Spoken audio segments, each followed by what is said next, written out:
గోపాలకృష్ణ భగవానికి జై. సభాయ నమః. వ్యాసవిరచిత అష్టాదశ పురాణాంతర్గత శ్రీమద్భాగవత మహాపురాణ సప్తాహ సందర్భంగా ఈరోజు ఉదయము కృష్ణ జననము, ఇవన్నీ కూడా కృష్ణ లీలలు ఇవన్నీ పూర్తి చేసుకున్నాము. బ్రహ్మశ్రీ పురాణ మహేశ్వర శర్మ గారు ఈరోజు సంకష్ట కాబట్టి ఉదయాన్నే ఆ యొక్క కార్యక్రమాన్ని పూర్తి చేసుకున్నాం. అలాగే సాయంకాలము సంకట చతుర్థి సందర్భంగా వినాయకుని యొక్క మహాత్మ్యము, అంతకు మించి బగలాముఖి అమ్మవారి యొక్క వైశిష్ట్యాన్ని తెలపడానికి పిలవగానే వచ్చి ఇక్కడ ఈ యొక్క కార్యక్రమం నిర్వహిస్తున్నటువంటి బాసాని లక్ష్మీకాంత్ రెడ్డి పారజాత గారులు, వారి శతాబ్ది పూర్తి మరియు వారి తండ్రి గారు బాసాని సుదర్శన్ రెడ్డి గారు గోలోకాశ్రమ ప్రాప్త్యర్థం చేస్తున్నటువంటి యొక్క కార్యక్రమానికి విచ్చేసినటువంటి బ్రహ్మశ్రీ శాస్త్రుల వెంకటేశ్వర శర్మ గారికి మా గురువు గారు పేరు ఉచ్చరించద్దు, అయినా కానీ అందరికీ తెలియాలని చెప్పే ఉద్దేశంతో నేను ఉచ్చరిస్తున్నాను. వారు వచ్చి ఆశీస్సులు ఇవ్వాలని చెప్పి కోరగానే వచ్చారు. బగలాముఖి అమ్మవారి యొక్క వైశిష్ట్యము, సంకట చతుర్థి యొక్క వైశిష్ట్యాన్ని వారు ఈరోజు తెలియజేస్తున్నారు. అందరూ కూడా మాధ్యమం ద్వారా చూస్తున్నటువంటి శ్రోతలు, అలాగే ప్రత్యక్షంగా చూస్తున్నటువంటి శ్రోతలందరూ కూడా ఈ యొక్క కార్యక్రమాన్ని తిలకించి శివంపేటలో మెదక్ జిల్లా, ఇప్పుడు ప్రస్తుతం సంగారెడ్డి మెదక్ జిల్లాలో వెలిసినటువంటి శివంపేట గ్రామం నందు, అంటే మా తెలంగాణ ప్రాంతంలో వేదం అంటే తెలియనటువంటి ఆ స్థితిలో అప్పుడు మా శాస్త్రి గారు బ్రహ్మశ్రీ శాస్త్రుల విశ్వనాథ శాస్త్రి గారు వేద పాఠశాలను పురోహిత బ్రాహ్మణ సంస్కృత వేద విద్యాపీఠం అని చెప్పి స్థాపించి అక్కడ మా అందరికీ వేద భిక్షను అందించినటువంటి వీరి కుటుంబానికి మా ప్రాంతమంతా రుణపడి ఉంటుంది. బ్రహ్మశ్రీ పురాణ మహేశ్వర శర్మ గారు కూడా ఆ శివంపేట పాఠశాలలోనే చదువుకున్నారు. వారి యొక్క భిక్ష ద్వారానే ఈరోజు ఇంత పండితులయ్యారు. మేమందరం కూడా ఆ పాఠశాలని చదువుకున్నాము. వారు ఈరోజు మమ్మల్ని అనుగ్రహించడానికి ఇక్కడ వచ్చారు. వారికి ధన్యవాదాలు తెలియజేస్తూ కార్యక్రమాన్ని ఉపన్యాసాన్ని ప్రారంభించవలసిందిగా ప్రార్థిస్తున్నాము. శ్రీ గురుచరణారవిందాభ్యాం నమః. ఓం నమః పరమహంసాస్వామితచరణకమలచిన్మకరుందాయ భక్తజనమానస నివాసాయ శ్రీరామచంద్రాయ విశ్వసర్గ విసర్గాదినవలక్షణలక్షితం శ్రీకృష్ణాఖ్యం పరం ధామ జగద్ధామ నమామతతు. యోऽन्तః ప్రవిశ్య మమ వాచమిమాం ప్రసుప్తాం సంజీవయచ్చఖిలశక్తిధరస్వధామ్నా అన్యాంశ్చ హస్తచరణశ్రవణత్వగాదీన్ ప్రాణాన్నమో భగవతే పురుషాయ తుభ్యం.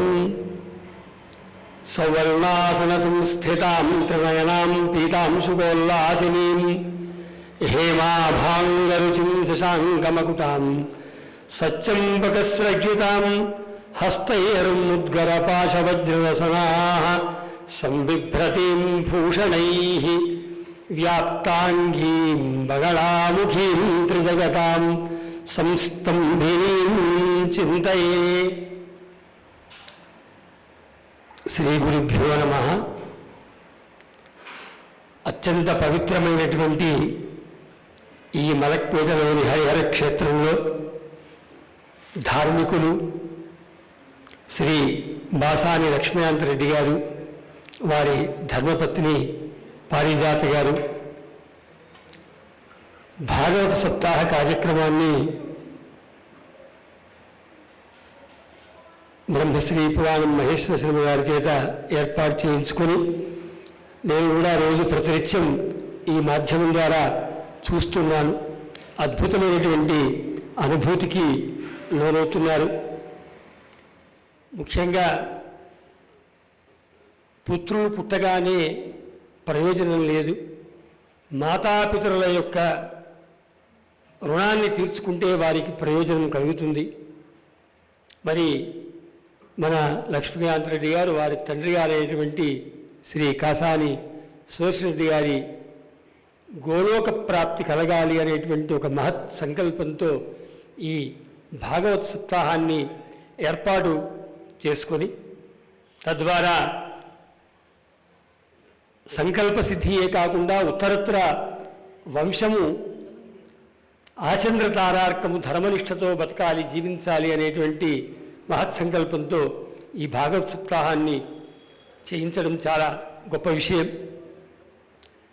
భాగవతం గురించి ఎంత చెప్పినా ఏమి చెప్పినా శ్రీమద్భాగవత కథాశ్రవణం వల్ల జరిగేటువంటి ప్రయోజనాలు అంతా ఇంత కాదు. ఒక్క మాటలో చెప్పడానికి మనకు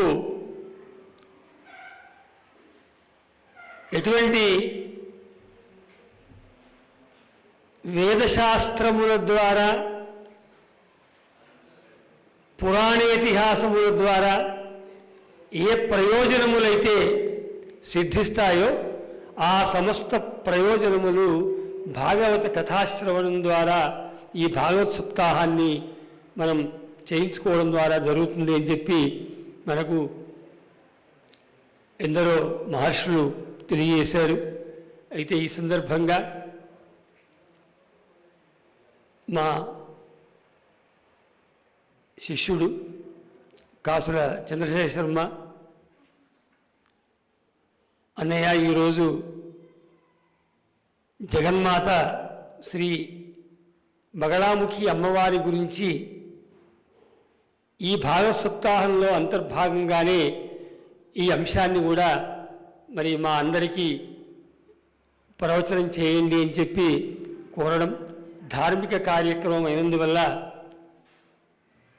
అంతకన్నా ప్రయోజనాలు ఇంకా ఏమీ ఉండవు కాబట్టి నేను కూడా అదేం గొప్ప అనుకోవట్లేదు, అంగీకరించడం నాకు కూడా ఒక భాగ్యంగా భావించి ఈరోజు ఇక్కడికి రావడం జరిగింది.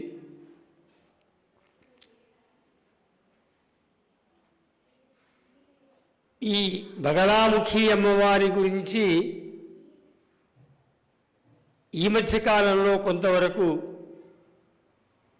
అక్కడక్కడ వింటున్నప్పటికీ వాస్తవానికి ఈ బగళాముఖి అమ్మ ఎవరు, ఈ బగళాముఖి అమ్మవారి యొక్క అనుగ్రహ విశేషములేమిటి, అందరూ ఈ రోజున అనుకుంటున్నట్టుగా అనవసరమైనటువంటి భ్రమంలో చాలామంది ఈ బగళాముఖి అనుష్ఠానం వల్ల ఏవో కలుగుతాయని చెప్పి అనుకుంటున్నారు.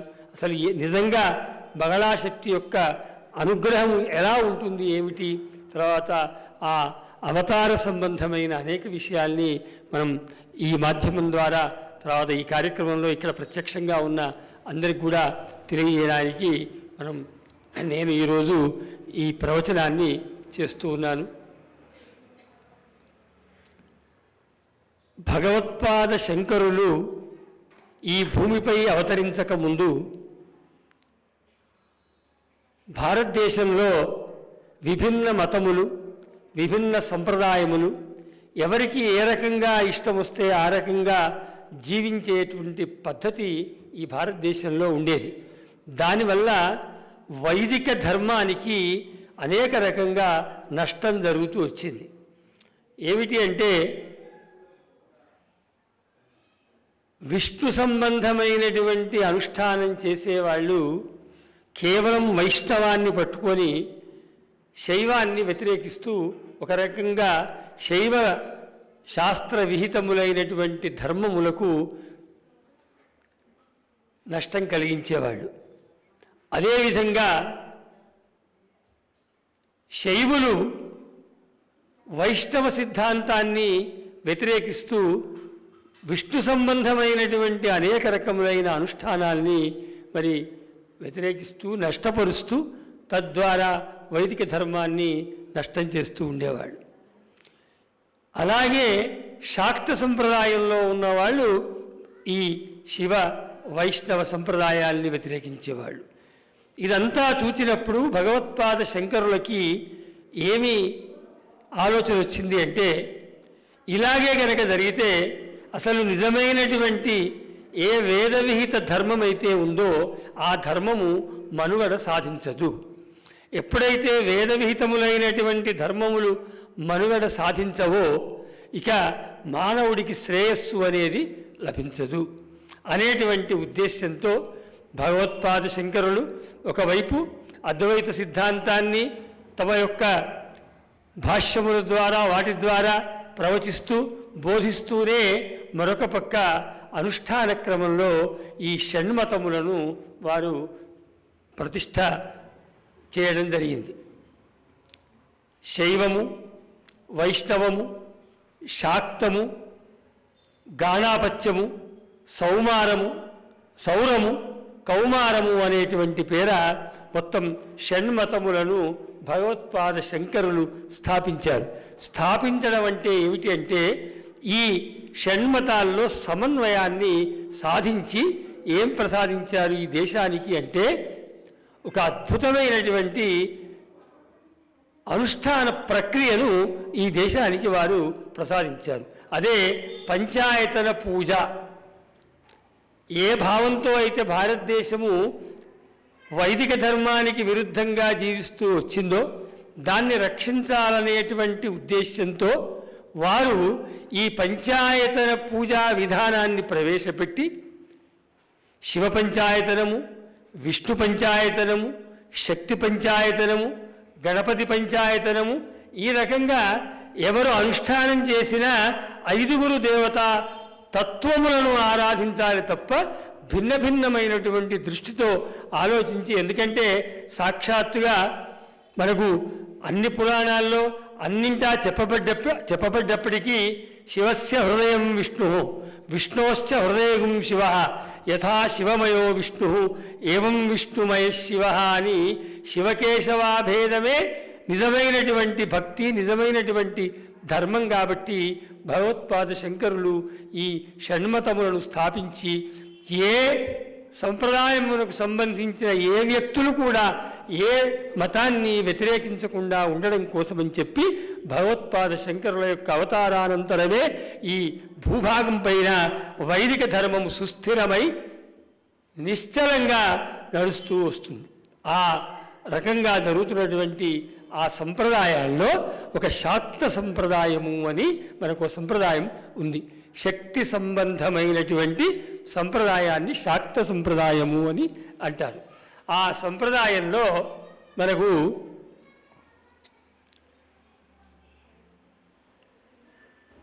అనేక దేవతా శక్తులు మనకు తెలుస్తున్నాయి. మనకు పరిచయం ఉన్నటువంటివి లలితా మహాత్రిపుర సుందరి, మహాలక్ష్మి, చండీ పరాంబికా దేవత. ఈ రకంగా వైదిక విహితములైనటువంటి దేవతలే కాకుండా గ్రామ దేవతలు కూడా మనకు ఎల్లమ్మ, పోచమ్మ, కట్టమైసమ్మ, రేణుకాదేవి మొదలుగా గల గ్రామ దేవతలు కూడా ఈ శక్తి సంప్రదాయంలో అనుష్ఠానాన్ని మరి అందుకుంటూ ఉన్నాయి. అయితే ఈ శక్తి సంప్రదాయంలో మూలభూతములైనటువంటి ఆరాధ్య దేవతలు, శక్తులు ఏమిటి అని వచ్చినప్పుడు మనకు పురాణముల ద్వారా, సంప్రదాయం ద్వారా తెలుస్తున్న అంశం ఏమిటి అంటే, 18 శక్తిపీఠములు ఈ శక్తి సంప్రదాయములకు మూలములు అని మనకు తెలిసింది. 18 శక్తిపీఠములు ఏమిటో మనకు చాలా వరకు తెలుసు. మన ప్రాంతంలో జోగులాంబ, భ్రమరాంబాదేవి, మైసూరులో చండి, పిఠాపురంలో పురుహూతిగా, లంకాయాం శాంకరీదేవి మొదలు పెట్టుకొని కాశ్మీరేతు సరస్వతి అని చెప్పే వరకు ఏవైతే 18 మహాశక్తి పీఠములైతే ఉన్నాయో అవి శక్తి సంప్రదాయమునకు మూలభూతముగా మనం ఆరాధిస్తున్నాం. వీటికి మనకు పురాణములు, తర్వాత స్మృతులు ఇవన్నీ కూడా ప్రమాణములుగా ఉన్నాయి. దానికి కారణం ఏమిటి అంటే, ఇక్కడ ఇదే మనం అంటే బగలాముఖి అమ్మవారి గురించి తెలుసుకోవడానికి ముందు ఈ కొద్ది విషయాలు మనం తెలుసుకొని ముందుకు వెళ్తే అసలు బగళాముఖి అమ్మ అంటే ఎవరు, ఆమె యొక్క అనుగ్రహ తత్వం ఏమిటి అనేది అర్థమవుతుంది. కాబట్టి కొంచెం ఈ పూర్వ చర్చ అవసరం. ఎందుకు అంటే దక్ష ప్రజాపతి కూతురైనటువంటి సతీదేవి శివుని యొక్క అనుమతి లేకుండా, ఆజ్ఞ లేకుండా వారు చేస్తున్నటువంటి యజ్ఞానికి వెళ్ళి అక్కడ అమ్మవారు అవమానానికి గురై, సతీదేవి అంటే మరెవరో కాదు, పరమేశ్వరుడి యొక్క భార్య పార్వతి యొక్క పూర్వ అవతారమే సతీదేవి. ఆ జగన్మాత పరమేశ్వరుడు వద్దన్నా కానీ అక్కడికి వెళ్ళి అక్కడ అవమానానికి గురై అక్కడ తాను ఇక తట్టుకోలేక తన యొక్క శరీరాన్ని పరిచయిస్తుంది, త్యాగం చేస్తుంది. చేసిన తర్వాత ఈ విషయాన్ని తెలుసుకున్న పరమేశ్వరుడు తన జటాజూటంలో నుంచి వీరభద్రుణ్ణి సృష్టించి ఆ దక్షయజ్ఞాన్ని మరి ధ్వంసం చేయడం. ఈ కథలన్నీ కూడా జనసాధారణమైనటువంటి అంశములు కాబట్టి మళ్ళీ పృథక్ ప్రస్తావన లేకుండా సంక్షిప్తంగా చెప్తున్నారు. ఆ రకంగా దక్షయజ్ఞ ధ్వంసం జరిగిన తర్వాత పరమేశ్వరుడు అక్కడికి వెళ్ళి ఆ అమ్మ యొక్క యజ్ఞవాటికలో పడి ఉన్నటువంటి ఆ సతీదేవి యొక్క దేహాన్ని తనపై వేసుకొని ప్రళయ తాండవం చేస్తాడు. బాధతో, దుఃఖంతో అతను తాండవం చేస్తూ ఉంటే అక్కడ విష్ణుమూర్తి ఆ దృశ్యాన్ని చూసి అడ్డుకోవడానికి అనేక రకాల ప్రయత్నాలు జరిగినప్పటికీ ఇక సాధ్యం కాదు. ఆ ప్రళయతాండవం వల్ల సమస్త లోకములన్నీ కూడా అల్లకల్లోలములై అతలాకుతలములై ఉపద్రవానికి లోనవుతూ ఉంటాయి లోకాలన్నీ కూడా. అప్పుడిక విష్ణుమూర్తి తన యొక్క సుదర్శన చక్రం ద్వారా ఆ అమ్మ యొక్క దేహాన్ని, అతను శివుడు నృత్యం చేస్తూనే ఉంటాడు. ఈ సుదర్శన చక్రాన్ని వదిలి అమ్మ యొక్క దేహాన్ని భాగాలుగా ఆ సుదర్శన చక్రం విడగొట్టేస్తుంది.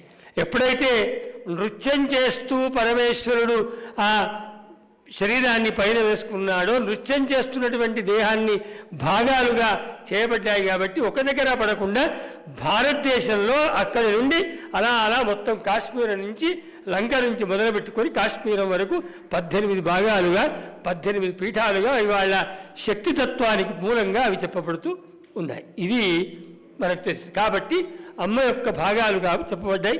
అంతేకాకుండా ఇంకా కొన్ని పురాణాల్లో ఆ 18 భాగాలే కాదు, అవి మరొక 62 అని, 108 అని, అంటే అమ్మ యొక్క భాగాలు ఎన్ని భాగాలుగా పడిందో శరీరం అన్ని భాగాలన్నీ వాళ్ళ అనేక చోట్ల శక్తిపీఠాలుగా చెప్తూ ఉన్నారు. ప్రధానంగా ఈ 18 పీఠములు అమ్మ యొక్క దేహ భాగములుగా అక్కడక్కడ స్వయం వ్యక్తములు అయ్యాయి కాబట్టి అవి శాక్త సంప్రదాయానికి మూలములు అని మనకు తెలుస్తుంది.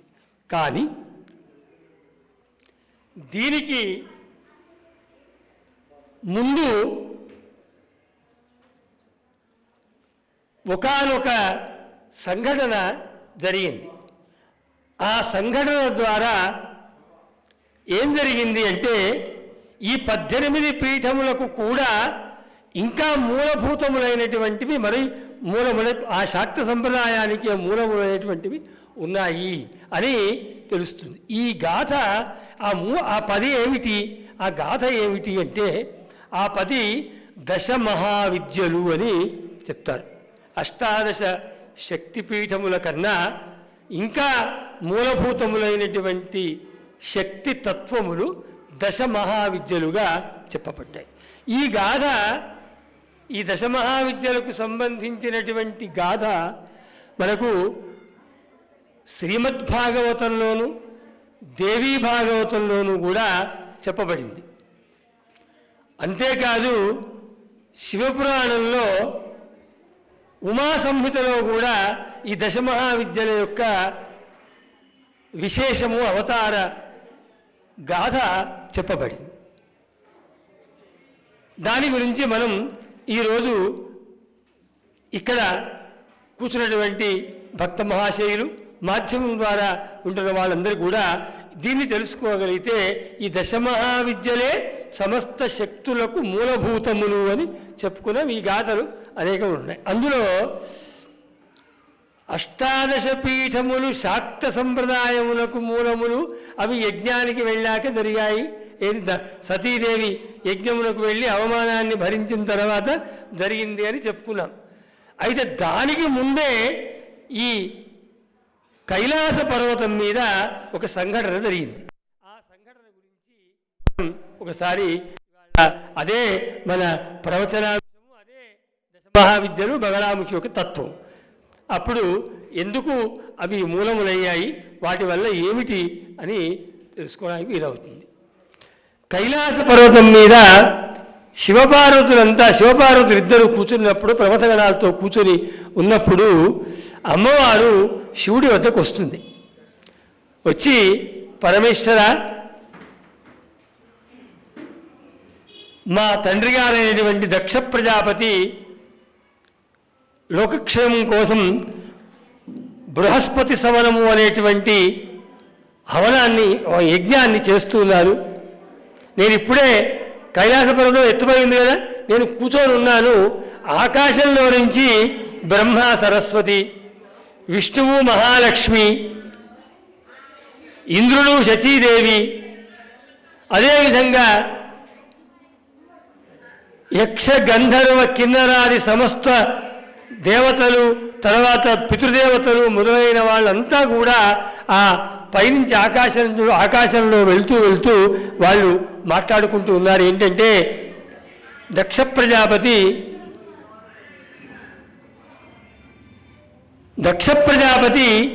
లోకక్షేమం కోసం యాగాన్ని నిర్వహిస్తున్నాడు, మనందరం వెళ్దామని చెప్పి వాళ్ళంతా వెళ్తున్నారయ్యా, మనం కూడా కలిసి వెళ్దాము, మా తల్లిగారింటికి వెళ్దాము అని చెప్పి అమ్మవారు ప్రార్థిస్తుంది శివుణ్ణి. ఆయన అంటాడు,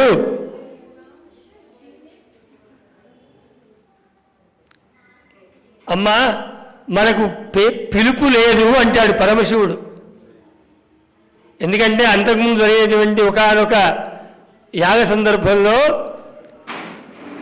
పరమేశ్వరుడు అల్లుడు శివుడు దక్ష ప్రజాపతిని లేచి గౌరవించలేదని, లోకానికి విరుద్ధంగా, లోకంలో అల్లుడిని మామ గౌరవించాలి కానీ మామను అల్లుడు గౌరవించలేదని చెప్పి ఆ దక్ష ప్రజాపతి శివుడి మీద అలిగి కోపగించుకొని తాను చేస్తున్నటువంటి ఈ బృహస్పతి సవనానికి శివుడిని ఆహ్వానించాడు. అల్లుడు గౌరవించలేదనే, అంతేకాదు బ్రహ్మదేవుడు ఇంకోటి ఏం చేశాడు, ఈ ప్రజాపతుల్లో నువ్వే గొప్పవాడివని ప్రజాపతి వర్గానికి పెద్ద చేసి కూర్చోబెట్టాడు ఈ దక్ష ప్రజాపతిని. అయ్యేసరికి అహంకారం పెరిగిపోయింది. శివుడెంత, శివుడి లెక్కెంత అనుకున్నాడు, శివుడిని ఆహ్వానం చేయలేదు. అదే విషయాన్ని శివుడు అమ్మవారికి చెప్తాడు. అమ్మా పార్వతీదేవి, అసలు మీ నాన్నగారు మనల్ని పిలిచుంటే మనం వెళ్ళేవాళ్ళమి, కానీ మీ నాన్నగారు మనని ఆహ్వానించలేదు, పిలువని పేరంటం వెళ్ళడం బాగుండదు కదా అంటాడు. అప్పుడు అమ్మ అంటుంది, పరమేశ్వర, మనకు భాగవతంలో ఈ అక్కడే, అందుకే శ్రీమద్ భాగవతము దేవీభావం రెండిట్లో కూడా ఈ కథ కొంచెం వేరువేరుగా మనకు కనపడుతుంది. అమ్మవారు ఏమంటుందంటే, నిజమే నా పరమేశ్వర, పిలవకుంటే పోవద్దు, కానీ పిలవకున్నా పోవాల్సినటువంటివి కొన్ని ఉన్నాయట. ఏమిటవి అంటే, అనాహూతా అప్యభియంతి సౌహృదం భర్తుర్గురో దేహకృతశ్చ కేతనం అని మనకు ఇది భాగవతంలో అమ్మవారు చెప్తుంది పరమేశ్వరుడికి. అయ్యా మనకు పిలుపు లేదు కానీ అనాహూతాపి, ఆహ్వానం లేనప్పటికి కూడా వెళ్ళాల్సినవి కొన్ని ఉన్నాయట. ఎక్కడికి వెళ్ళాలి పిలవకున్నా అంటే, భర్తు గురో దేహకృతశ్చ కేతనం. మన భర్త ఇంటికి, కైలాసానికి నువ్వు పిలిస్తే వస్తున్నానా, నేను అత్తగారింటికి పిలిస్తే పోతామా, పిలవకున్నా పోతుందా స్త్రీ? కాబట్టి పిలవకున్నా వెళ్ళాల్సిన ప్రదేశాలటివి. భర్త యొక్క ఇంటికి పిలిస్తే పోతుందా స్త్రీ, పిలవకున్నా తన ఇల్లు కాబట్టి వెళ్ళిపోతుంది. గురోహో, గురుగారింటికి కూడా పిలిపక్కర్లేదు, మా గురుగారిని నన్ను పిలవలేదు కాబట్టి నేను పోనని చెప్పి వెళ్ళాల్సిందే. అంతేకాదు దేహకృతశ్చ, మన ఈ దేహాన్ని ప్రసాదించినటువంటి తల్లిగారింటికి కూడా పిలుపక్కర్లేదు. అనాహూతాపి అభియంతి సౌహృదం. కాబట్టి పరమేశ్వర, నీకు నేను చెప్పాల్సిన దాన్ని కాదు, కానీ మా నాన్నగారింటికి పిలిస్తే పోవాలి అని చెప్పి నువ్వు అండంత ధర్మంగా లేదయ్యా. అంతేకాదు మరొక న్యాయం కూడా ఉంది. అనాహూత అధ్వరం గచ్చేత్. పిలుపుంటే పోవాల్సిన కొన్ని ఉంటే, పిలుపు లేకుండే కూడా ఇక్కడ తల్లిగారినే కాదు, ఆయన లోకక్షేమం కోసం హవన యజ్ఞాన్ని చేస్తున్నాడు కాబట్టి ఆ యజ్ఞానికి మనం వెళ్ళాలి, కాబట్టి వెళ్దాము అని చెప్పి అమ్మంటుంది. అంటే పరమేశ్వరుడు అంటాడు, నిజమేనమ్మా, అనాహూతులమైనప్పటికీ పిలుపు లేనప్పటికీ వెళ్ళవచ్చు, కానీ అక్కడ ఏం జరిగిందంటే మీ తండ్రి గారు అహంకారంతో కూడి ఉన్నాడు, గర్వంతో కూడి ఆయన ఈ కార్యక్రమాన్ని చేస్తున్నాడు. ఇక్కడ ధర్మ సందేహం మనకు కూడా వస్తుంది. ఇప్పుడు నేను చెప్పిన దాన్ని బట్టి ఏంటంటే, గురువుగారింటికి, భర్త ఇంటికి, తల్లిగారింటికి పిలుపు అవసరం లేదు, పోవాల్సిందే అన్నాం మనం. మరి సందర్భం కూడా అవసరమే కదా. ఎలా పడితే అలా పోవడం భావ్యం కాదు. చెప్పా పెట్టకుండా, ఫోన్ చేయకుండా తల్లిగారింటికి కూడా ఎప్పుడు పడితే అప్పుడు పోవద్దు.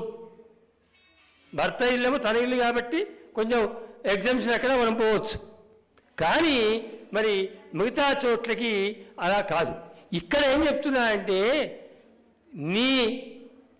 మీ తండ్రి గారు 99 మంది అల్లుళ్లను పిలిచి నన్ను అహంకారంతో నన్ను తిరస్కరించి దీనికి పిలవలేదు కాబట్టి అంటాడు. ఏమిటంటే, త్వయోదితం శోభనమేవ శోభనే అనాహుత అప్యభియంతి బంధుషు. పరమేశ్వరుడు మళ్ళీ చెప్తున్నాడు, సత్యమే, పిలవనప్పటికీ బంధువుల ఆత్మీయులైన వాళ్ళ ఇంటికి పోవచ్చు, కానీ ఇక్కడ ఏం జరిగిందంటే, మీ తండ్రి గారు తాను ప్రజాపతులందరికీ పెద్ద అని, నేను అతని దృష్టిలో చాలా తక్కువ అని అహంకారంతో నన్ను తిరస్కరించి ఆహ్వానించలేదు. సహజంగా ఏదో పిలవకుండా వదిలేస్తే మనం పోవచ్చు, కానీ అలా కాకుండా ఒక రకమైనటువంటి నిరీశ్వర యజ్ఞాన్ని చేయడానికి సంకల్పించుకొని ఒక దుర్మార్గపు ఆలోచనతో, ఈశ్వరుడు లేకుండా ఏ యజ్ఞము ఉండకూడదు. మన పెద్దలు యజ్ఞానికి కూడా లక్షణాలు చెప్పారు. యజ్ఞం అంటే ఎలా ఉండాలి కొన్ని లక్షణాలు చెప్పారు. శేశ్వర యజ్ఞం ఉంటుంది, కానీ నిరీశ్వర యజ్ఞం ఎక్కడ ఏ యజ్ఞం కూడా ఉండదు. నేను లేకుండా, రుద్రుని ఆహుతి లేకుండా యజ్ఞాన్ని నిర్వహించేటువంటి సంకల్పం చేసినటువంటి మీ తండ్రి గారి యజ్ఞానికి మనం వెళ్ళడానికి వీల్లేదు అని చెప్తాడు పరమేశ్వరుడు. చెప్తే అప్పుడు అమ్మవారు కొంచెం, అంటే ఎలా ఉంటుంది అంటే, కొన్ని విషయాల్లో స్త్రీ సహజమైనటువంటి కొన్ని గుణాలు స్త్రీకి ప్రేమతో వస్తాయి, దుర్మార్గంతో వచ్చినవి కావు. భర్తను ఎప్పుడూ వ్యతిరేకించదు స్త్రీ, కానీ ఒక తల్లిగారి విషయం వచ్చినప్పుడు మాత్రము కొంచెము వ్యతిరేకించినట్టుగా. అప్పుడు ఆ జగన్మాత కొంచెం అలిగి కూర్చుంటుంది. అలిగి కూర్చోగానే కొంచెం అలిగి కూర్చుంటుంది. అలిగి కూర్చోగానే మన పరమేశ్వరుడు, మరి పేరే రుద్రుడు, రౌద్రము ఆయన యొక్క గుణం, ఆయన యొక్క గుణమే రౌద్రం. మరి అతను ఓసారి, ఎందుకు అమ్మా నువ్వు వద్దంటే వినడం లేదు, మీ నాన్నగారు కనుక సదుద్దేశంతో యజ్ఞం చేస్తూ ఎటువంటి అహంకారం లేకుండా గనక నన్ను పిలవకుండా ఉన్నప్పటికీ నువ్వు చెప్పినటువంటి న్యాయం ప్రకారంగా మీ తల్లిగారింటికి మనం వెళ్ళేవాళ్ళము, కానీ ఇది ఇక్కడ అలా జరగలేదు. జరగకుండా అహంకారపూరితమైనటువంటి ఒక దుర్మార్గపు ఆలోచనతో నిరీశ్వర యాగాన్ని చేద్దాము అనేటువంటి సంకల్పంతో అతను చేస్తున్నాడు, కాబట్టి మనం వెళ్ళడానికి వీల్లేదని చెప్పి గట్టిగా అతను అంటాడు అని కాస్త రౌద్రాన్ని ప్రదర్శిస్తాడు. ప్రదర్శించగానే అతను పక్క అలా ప్రదర్శిస్తూనే ఉంటాడు. ఒక్కసారిగా అమ్మవారు అంటే అక్కడ శ్లోకాలు చాలా ఉన్నాయి, సమయాన్ని కూడా చూసుకొని వెళ్ళాలి కాబట్టి కథలు చెప్పుకొని అమ్మవారి కథలోకి వెళ్దాం మనం. ఏమవుతుందంటే ఆ పరమేశ్వరుడు తన యొక్క రౌద్ర రూపాన్ని చూపించి అమ్మను వారిస్తూ ఉంటాడు. వద్దని చెప్తే నువ్వు అలాగే వెళ్తానంటున్నావు. వేద విహితములైనటువంటి ధర్మాల్ని మళ్ళీ బోధిస్తూ ఓ పక్క ఉన్నావు. ఓ పక్క వేద విహితములైనటువంటి సూత్రం చెప్తున్నావు, మరో పక్క వేద విరుద్ధములైనటువంటి కార్యక్రమాలకి వెళ్ళడానికి నువ్వు నన్ను కాదని ప్రయత్నిస్తున్నావు అని చెప్పి కోపానికి వస్తూ ఉంటేనే జగన్మాత అమ్మవారు ఒక్కసారిగా ఏం చేస్తుందంటే తాను ఒక భయంకరమైనటువంటి రూపాన్ని ఆ శివుడి ముందు ఆవిష్కరింపజేస్తుంది. పరమేశ్వరుడు అలా కోపంతో ఉంటూనే ఉంటాడు. జగన్మాత ఒక్కసారిగా తన యొక్క అప్పటి వరకు తాను భార్య అని, పరమేశ్వరుడు భర్త అని ఏదైతే అనుమతి అడుగుతూ ఉందో అవన్నీ పక్కన పెట్టిందమ్మ. అమ్మ పక్కన పెట్టి నా మీద నువ్వు కోపానికి వస్తావా? శక్తి సహకారం లేకుంటే భగవత్పాద శంకరులు సౌందర్యలహరిలో చెప్పినట్టుగా శివశక్త్యాయుక్త యది భవతి శక్త ప్రభవితుం. నువ్వు అసలు నా అంటే స్థాయి దాటింది, భార్యాస్థాయి దాటి శక్తి స్వరూపంలోకి వచ్చినటువంటి జగన్మాత ఏమంటుందంటే నా సహవాసం లేకుంటే శివశక్త్యాయుక్త యది భవతి శక్త ప్రభవితుం నచేదేవం దేవ నఖలు కుశల స్పందితుమపి. భగవత్పాద శంకరులు సౌందర్యలహరిలో ఎప్పుడో చెప్పాడు, పరమేశ్వర మనకెప్పుడో చెప్పాడు, వాళ్ళకు మాత్రం అమ్మవారు ఏముంటుందంటే నా సహకారం లేకుంటే నువ్వు అసలు కదలడానికే వీలు లేదు కదా, అటువంటిది నా మీదే నువ్వు కోపాన్ని ప్రదర్శిస్తావా అని చెప్పి జగన్మాత ఒక్కసారిగా తన యొక్క రూపాన్ని మహోగ్ర రూపంగా ఆ శివుడి ముందు ప్రత్యక్షం చేస్తుంది. చతుర్దశ భువనాలు వ్యాపింపచేసినటువంటి ఒక భయంకరమైనటువంటి రూపాన్ని మన శంకరుడి యందు ఆమె ప్రత్యక్షం చేస్తుంది. ఎప్పుడైతే కళ్ళు మూసుకొని ఉన్నటువంటి అంటే ఒక రకమైనటువంటి అంటే తన మాట కాదంది అనుకునేటువంటి కోపంతో కళ్ళు మూసుకున్న శంకరుడు అమ్మ భయంకరమైన కళ్ళు తెరుస్తుంటే తాను కూడా కళ్ళు తెరిచి ఒక్కసారిగా ఆ రూపాన్ని చూసి ఏమయ్యాడంటే పరమేశ్వరుడు ఇక తానన్నీ మర్చిపోయాడు. మొట్టమొదట జన్మ మరణములు తనకు లేవన్న విషయం కూడా మర్చిపోయాడు. తను పార్వతీదేవి భర్తను అన్న విషయం మర్చిపోయాడు. తనకు పుట్టుక చావులు లేవన్న విషయం కూడా మర్చిపోయాడు. అరచేత ప్రాణాలు చేతబట్టుకొని ఎటో ఒకవైపు పరిగెత్తి తన యొక్క ప్రాణాలని రక్షించుకోవాలి అనేటువంటి ప్రయత్నాన్ని పరమేశ్వరుడు చేస్తూ అటు ఇటు పరిగెడుతున్నాడు. ఆ దృశ్యం చూసి అమ్మ నవ్వింది. నా తోడు లేకుంటే నువ్వు కదలలేవంటే పరిగెత్తి ఎక్కడికి పోతావురా నువ్వు అని జగన్మాత ఆ సందర్భంలో ఏం చేసింది అంటే, ఇది మూలమండి, ఏం చేసిందంటే తూర్పున, దక్షిణాన, పశ్చిమాన, ఉత్తరాన 4 దిక్కుల్లో, ఆగ్నేయము, నిరుతి, వాయవ్యము, ఈశాన్యము 4 విదిక్కుల్లో, పైన కింద మొత్తం 4, 4, 2 మొత్తం 10 దిక్కుల్లో తన యొక్క శక్తులను ప్రసరింపజేసి దశమహావిద్యా రూపంలో అవతరించినాయి. అవే కాళీ, తారా, చిన్నమస్తా, శ్రీ విద్య, భువనేశ్వరి, భైరవి, బగలా, ధూమ్రా, మాతంగి, కమలా అని. ఆ విధంగా జగన్మాత తూర్పు మొదలుకొని దిక్కులయందు, ఆగ్నేయం మొదలుకొని విదిక్కులయందు, పైన కింద ఈ మొత్తం 10 దిక్కుల్లో దశమహావిద్యలుగా అవతరించి ఆ రోజు ఆ శివుణ్ణి బంధించాయి లేదా శివుణ్ణి అనుగ్రహించాయి, భయం నుంచి రక్షించాయి. ఇక్కడ ఏమర్థం అవుతుంది మనకు అంటే, ఒకటి పురాణ శ్రవణం యథాతథంగా విన్నప్పుడు ఓహో కైలాస పర్వతం అంటే హవనానికి యజ్ఞానికి వెళ్ళిన తర్వాత అక్కడ శరీరం చాలించిన తర్వాత అది ఆ దేహాన్ని వేసుకొని తాండవం నృత్యం చేస్తూ ఉంటే ఈ సుదర్శన చక్రం ద్వారా భేదించబడ్డ భాగములు అష్టాదశ పీఠములైతే అసలు యజ్ఞానికి వెళ్ళక ముందే కైలాస పర్వతం మీదనే ఈ సంఘటనలో అవతరించినటువంటి అవతారములు కాబట్టి ఇవి వాటికన్నా మూలభూతములు అని పురాణముల ద్వారా మనకు అర్థమవుతుంది. ఇది ఒక భాగమైతే మరొకటి ఏమిటి అంటే, వీటిని శక్తులుగా చెప్పలేదు, వీటిని విద్యలుగా చెప్పారు. వీటిని దశమహావిద్యలు అన్నారు.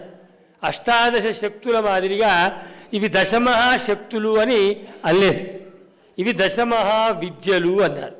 విద్యలు అంటే మీరు రోజు 5 రోజుల నుంచి భాగవతం వింటూనే ఉన్నారు. విద్యా శబ్దము సా విద్యాయా విముక్తయే.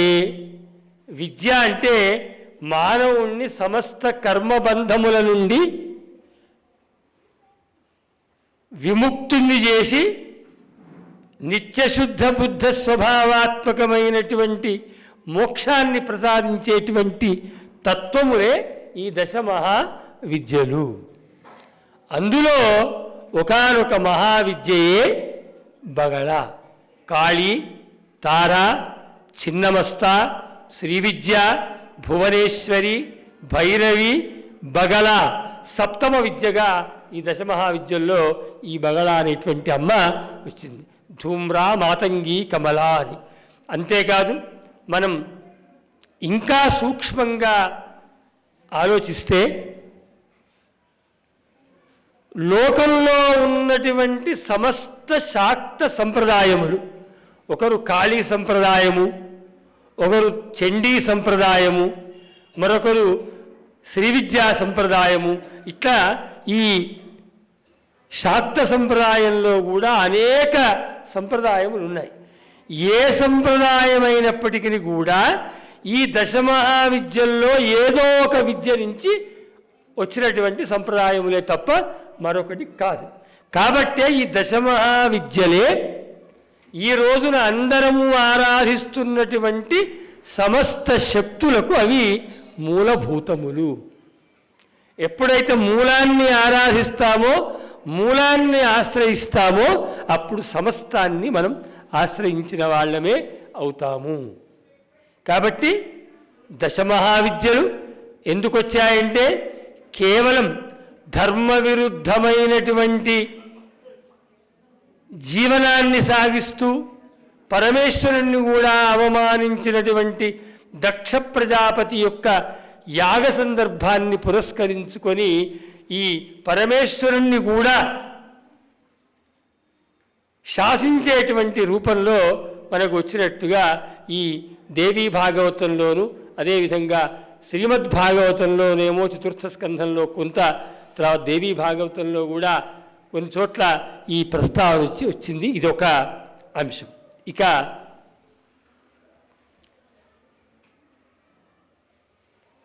శివపురాణం, ఈ కథ తర్వాత శివపురాణంలో చెప్పబడ్డటువంటి ఒక కథ ఈ దశమహావిద్యలు. ఎందుకు దశమహావిద్యలు అంత విశిష్టములైనటువంటివి? దశమహావిద్యల యొక్క అనుష్ఠానం ద్వారా ఏ ఫలితములు ఎందుకు వస్తాయి అంటే, సమస్త విద్యారూపములకు మూలభూతములు కాబట్టి వాటి అనుష్ఠానం అత్యున్నతమైనటువంటి అనుగ్రహాన్ని ప్రసాదిస్తుంది అని చెప్పడం ఒకటైతే, ఇక ఇప్పుడు మనం వినబోయే కథ ఏదైతే ఉందో ఈ కథ ఒక రకంగా మనకు జ్ఞానాన్ని కలుగజేసే కథ అని అనుకుందాం. మానవులకి దుర్గముడు అని రాక్షసుడు ఉంటాడు, వాడి పేరు దుర్గముడు. మామూలుగా ఉమాసంహితలో ఎంతవరకు కథ చెప్పబడ్డది అంటే వాడు ఇంద్రాది దేవతల మీద యుద్ధం ప్రకటించి దేవతలని ఏదో చేసి సంహరించి వేదాలని దొంగిలించుకొని పారిపోయాడు అనేది అక్కడ కథానిక ఉంది. కానీ వస్తుతః విచారిస్తే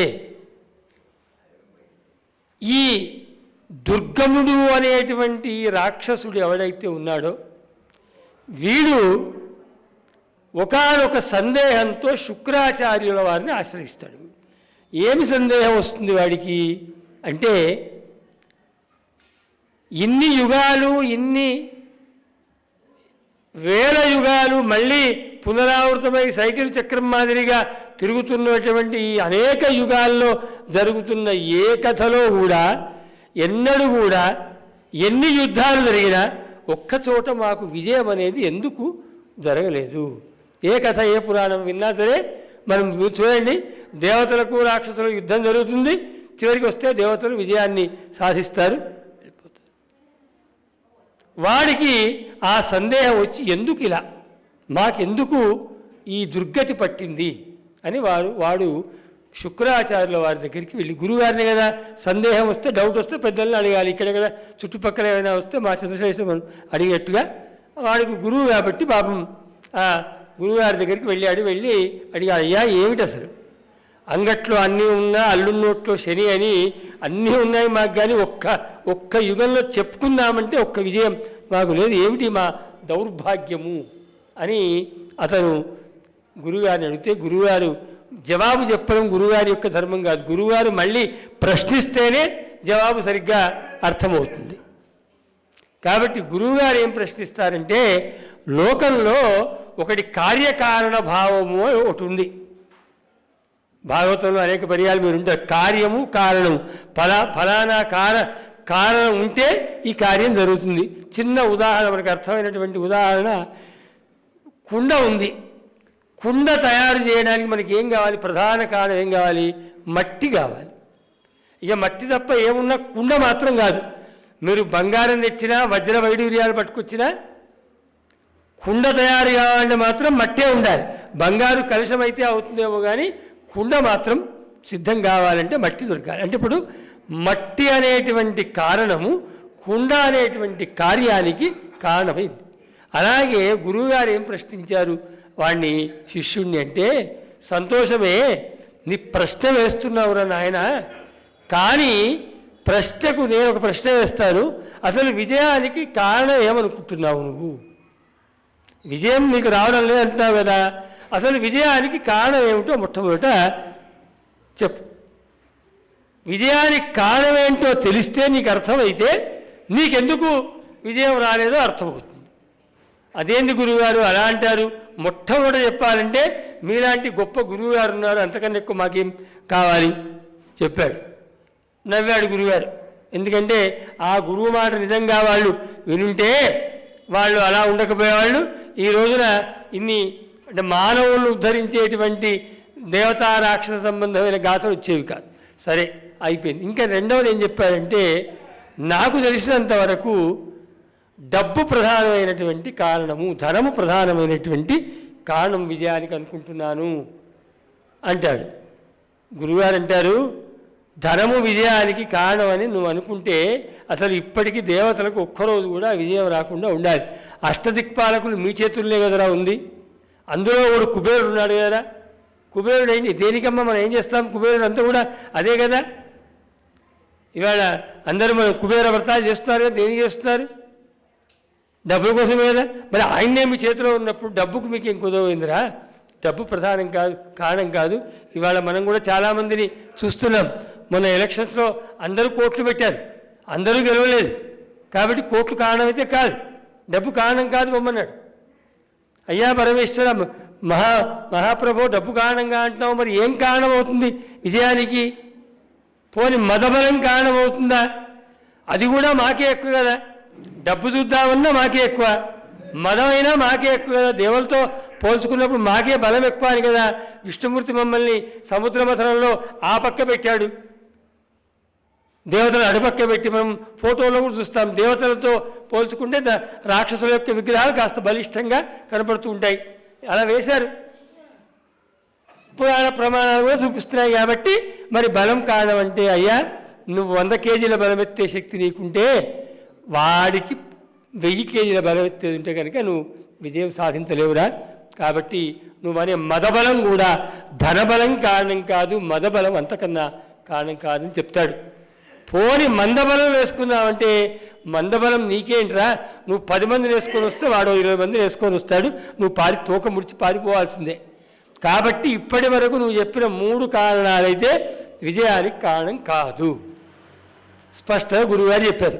చెప్తే వాడు ఆలోచిస్తాడు, మరి ఏమిటి ఇలా గురువుగారు ఏదో సమాధానం దొరుకుతుందని గురువుగారి దగ్గరికి వస్తే గురువుగారు ఇలా నాకున్న ఏవి కారణంగా ఉంటాడు అంటే మా గతింతేనా ఇక అంటే అప్పుడు గురువుగారు శుక్రాచార్యుల వారు చెప్తారు వాడితోని, ధర్మబలం విజయానికి కారణమవుతుంది, అదొక్కటే మీ దగ్గర లేదు. అన్నీ ఉన్నాయి కానీ నువ్వు చెప్పిందే అంగట్లో అన్నీ ఉన్నాయి, అల్లున్నోట్లో శని అని ఎలా చెప్తారో మీకు విజయానికి కారణం తప్ప మిగతా అవన్నీ కూడా మీకు ఉన్నాయి. మదబలం ఉంది, ధనబలం ఉంది, మందబలము ఉంది. కానీ అసలు మట్టికి కుండకు మట్టి ఎలా కారణమో విజయానికి ధర్మబలం కారణమవుతుంది తప్ప ధనబలమో ఇంకేదో కాదు. కాబట్టి అదొక్కటి మీ దగ్గర లేదు. కాబట్టి మీకు విజయం ఇంకా ఎన్ని యుగాలైనా రాదు, ఇంకా ఎన్ని పురాణాలు వేదవ్యాస భగవానుడు రాసినా మీకు విజయం మాత్రం గాథ మీరు చెప్పుకోలేరు ఉండదు అని చెప్తాడు. చెప్తే అర్థం అవుతుంది కానీ అర్థం కానట్టే ఉంటుంది. ఎందుకంటే తమకు నచ్చని విషయాలు ఎప్పుడు కూడా అర్థం కానట్టు నటించడం మానవుని యొక్క ధర్మం. అందులో వాడు రాక్షసుడు. మనం చెప్తే తమకు అర్థం కాలేదు, అతనికి ఇష్టం లేదనుకోండి, వినరు. ముందు విన్నా అర్థం కానట్టు ఉంటారు. కాబట్టి వాడికి అర్థం కానట్టే వాడు దుర్గముడు ఉన్నాడు. ఏంది అలా ఏమిటి ఇంకేం సందేహం అంటే మేం ధర్మం చేస్తాం కదనయ్యా అన్నాడు దుర్గముడు. రావణాసురుడు ధర్మానుష్ఠానం చేశాడు, హిరణ్యకశిపుడు చేశాడు, అందరూ ధర్మానుష్ఠానమే చేశారు కదా. ధర్మానుష్ఠానము మాకు లేకపోవడం ఏంటి, ధర్మము విజయానికి కారణం అన్నావు కానీ ఎక్కడో నాకు సందేహం కలుగుతుంది అంటే అప్పుడు శుక్రాచార్యుల వారు చెప్తారు, పిచ్చివాడా ధర్మం అంటే ఏమనుకున్నావురా నువ్వు, ధర్మం అంటే నిస్వార్థంగా అనుష్ఠానం చేసేటువంటి క్రియ ఏదైతే ఉందో దాన్ని ధర్మం అంటారు. ఇప్పుడు చెప్పు మీ పూర్వీకుల యొక్క మీ తాత ముత్తాతల యొక్క ధర్మానుష్ఠానంలో ఎక్కడైనా స్వార్థరహితమైనటువంటి ధర్మానుష్ఠానం ఉందా? ఏ కథ తీసుకోండి, ఏ రాక్షసుని తీసుకోండి, ఒకడు వాడు చావొద్దని, ఒకడు ఇంకోడిని చంపాలని, ఒకడు వేరే వాళ్ళ భార్య కావాలని, మరొకటి చేయాలని, లేదా ఇంద్రాధిపత్యం కావాలని తప్ప నిస్వార్థమైన ధర్మానుష్ఠానము లేనటువంటి నీ ధర్మము కాదురా పిచ్చివాడ. ధర్మానికి అదో లక్షణం ఉంది. మళ్ళీ ఆశ్చర్యపోవుడు ఆయన వంతు మళ్ళీ, అదేమిటి నాయన స్వార్థం లేకుండా ఎందుకు ఆచరిస్తాం, మరి ధర్మానుష్ఠానం ఎందుకు, మరి పూజలు పురస్కారాలు దేనికి అసలు అంటే స్వార్థం అంటే నువ్వు తప్పర్థం చేసుకుంటున్నావురా. శిష్యుడికి ఇంత చెప్తే తప్ప విషయం అర్థం కాదండి. గాథ ఉమాసంహితలో వాడి దాడి చేసిందే కనపడుతుంది, కానీ వాడి వెనక ఇంత దుర్మార్గం వాడు అంటే అప్పుడు అంటాడు ఆయన, స్వార్థరహితము అంటే అర్థము ఇతరుల స్వార్థాన్ని హరించేటువంటి స్వార్థము. బాగా గుర్తుపెట్టుకోండి, ఇది మనందరం నిత్యం ఎదుర్కొనేటువంటి సమస్య. స్వార్థం అనగానే మన కోసం మనం చేసుకోవడం స్వార్థం కాదు. ఒకరు మా పిల్లవాడికి చదువు బాగా రావాలని చెప్పి సరస్వతి ఉపాసన చేస్తారు, తప్పేముంది, అది తప్పు కాదు. ఒకడు ఆర్థికంగా ఇబ్బందులు పడుతున్నారని చెప్పి లక్ష్మీదేవత యొక్క అనుష్ఠానం, లక్ష్మీ హోమమో హవనమో చేస్తాడు, తప్పు కాదు. కానీ ధర్మానుష్ఠానం పేరుతో ఇతరుల యొక్క స్వార్థాన్ని హరించడం ఏదైతే ఉందో, ఉదాహరణకు రావణాసురుడు భయంకరమైన తపస్సు చేసి కైలాస పర్వతం ఎత్తి ఏం చేశాడు, శివుని నీ ఆత్మలింగమేమి అని చెప్పి ఆయన ఆత్మను లాక్కుని వెళ్ళడానికి ప్రయత్నం చేశాడు. ఇలా అంటే చెప్తూ పోతే ఏ కథలో అయినా మీ అనుష్ఠానాలు మీ ధర్మాలు ఏవైనప్పటికీ కూడా స్వార్థం అంటే ఇతరుల యొక్క స్వార్థాన్ని హరించే స్వార్థంతో ఉన్నవి తప్ప నిస్వార్థము అంటే ఇతరుల స్వార్థాన్ని హరించకుండా నీకోసం నువ్వు చేసుకునేటువంటి ధర్మం అవుతుంది. అది ఏనాడు మీ రాక్షస జాతి అనుసరించలేదు. కాబట్టి మీకు విజయం అనేది ధర్మానుష్ఠానం లేదు. కాబట్టి అందుకే నన్నయ్య కూడా ధర్మ నిరూఢికి అదంభవృత్తి అని చెప్పడంలో అర్థం అదే కనుక ఒకటేమో కొద్దిమంది ఆడంబరంగా ధర్మాన్ని ఆచరిస్తాడు, వద్దని అర్థము ఇతరులను ఇబ్బంది పెట్టకుండా ధర్మాన్ని ఆచరించమని ఒక అర్థం. కాబట్టి ధర్మాచరణ చేయాలనే సంకల్పం ఉన్న ప్రతి వాళ్ళు మొట్టమొదట తమ యొక్క ధర్మానికి సంకల్పం, ఆ సంకల్పానికి మూలమేంటో బాగా ఆలోచన చేసుకొని ధర్మానుష్ఠానం మొదలుపెట్టుకోవాలి. కాబట్టి చెప్తాడు, చెప్పగానే చక్కగా అర్థమవుతుంది వాడికి, దుర్గముడికి. ఇది అసలు రహస్యం అమ్మ. ఇక్కడి నుంచి ఉమాసంహిత కథ వాడికి బాగా అర్థమవుతుంది. అద్భుతంగా అర్థమై వాడు మెల్లగా గురువుగారి నమస్కారం పెట్టి, అయ్యా ఇవాళ నా జన్మ ధన్యమైంది, ఇక నేను మొత్తానికి గురువుగారి యొక్క అనుగ్రహం లభించింది, మొత్తానికి నిస్వార్థమైన ధర్మానుష్ఠానము విజయానికి ఏకైక కారణము అని అర్థం చేసుకున్నవాడై వాడు గురువుగారి దగ్గర నుంచి బయటికి వచ్చి ఇక ముందు ఆలోచన చేస్తున్నాడు. మామూలుగా అయితే మనం ఏం చేస్తాము ఇలాంటి సమయాల్లో అంటే గురువుగారు చెప్పినటువంటి మార్గాన్ని అవలంబించి ఆ మార్గంలో మన యొక్క శ్రేయస్సుని మనం పొందుతాము. ఇది మరి చేయాల్సినటువంటి పని. కానీ ఇక్కడ ఏం జరిగిందంటే వాడు రావడమేమో వచ్చాడు బయటికి, కానీ వాడు రాక్షసుడు కదా, వాడి ఆలోచన విధానమే విపరీతంగా ఉంటుంది. అందుకే మనం కూడా ఎవరైనా కొంచెం విపరీతంగా ఉంటే అరే మనిషివా రాక్షసివా అంటాం. ఈ మనిషివా రాక్షసివా అంటే మనిషి అయితే చక్కగా ఆలోచిస్తాడు, రాక్షసుడు వేరే రకంగా ఆలోచిస్తాడు. వీడు ఏం ఆలోచన చేశాడంటే విజయానికి ధర్మము కారణము, ఇంకేం కారణాలు కావు. కాబట్టి దేవతల విజయానికి కారణం ఏంటి? ఇప్పుడుగా ధర్మమే కారణం. ఏం చేద్దాం మనం? ఇప్పుడుగా ఏం చేద్దాము? దేవతల దగ్గర ఉన్నటువంటి ధర్మాన్ని దొంగిలిద్దాము అంతే. తాను బాగుపడాలి అని చెప్పి అనుకోవట్లేదు వాడు. ఏ ధర్మం వల్ల వాడు గెలుస్తున్నాడో ఆ ధర్మానికి మూలము వేదోఖిలో ధర్మమూలం. మా గురువుగారు బ్రహ్మానంద తీర్థులు అనుక్షణం చెప్పేవారు, నాయన వేదములు ఈ ధర్మానికి మూలమురా. ఈరోజు ధర్మం అంటే చాలా ఆలోచిస్తున్నారు కానీ ధర్మానికి అవి మూలములు అని.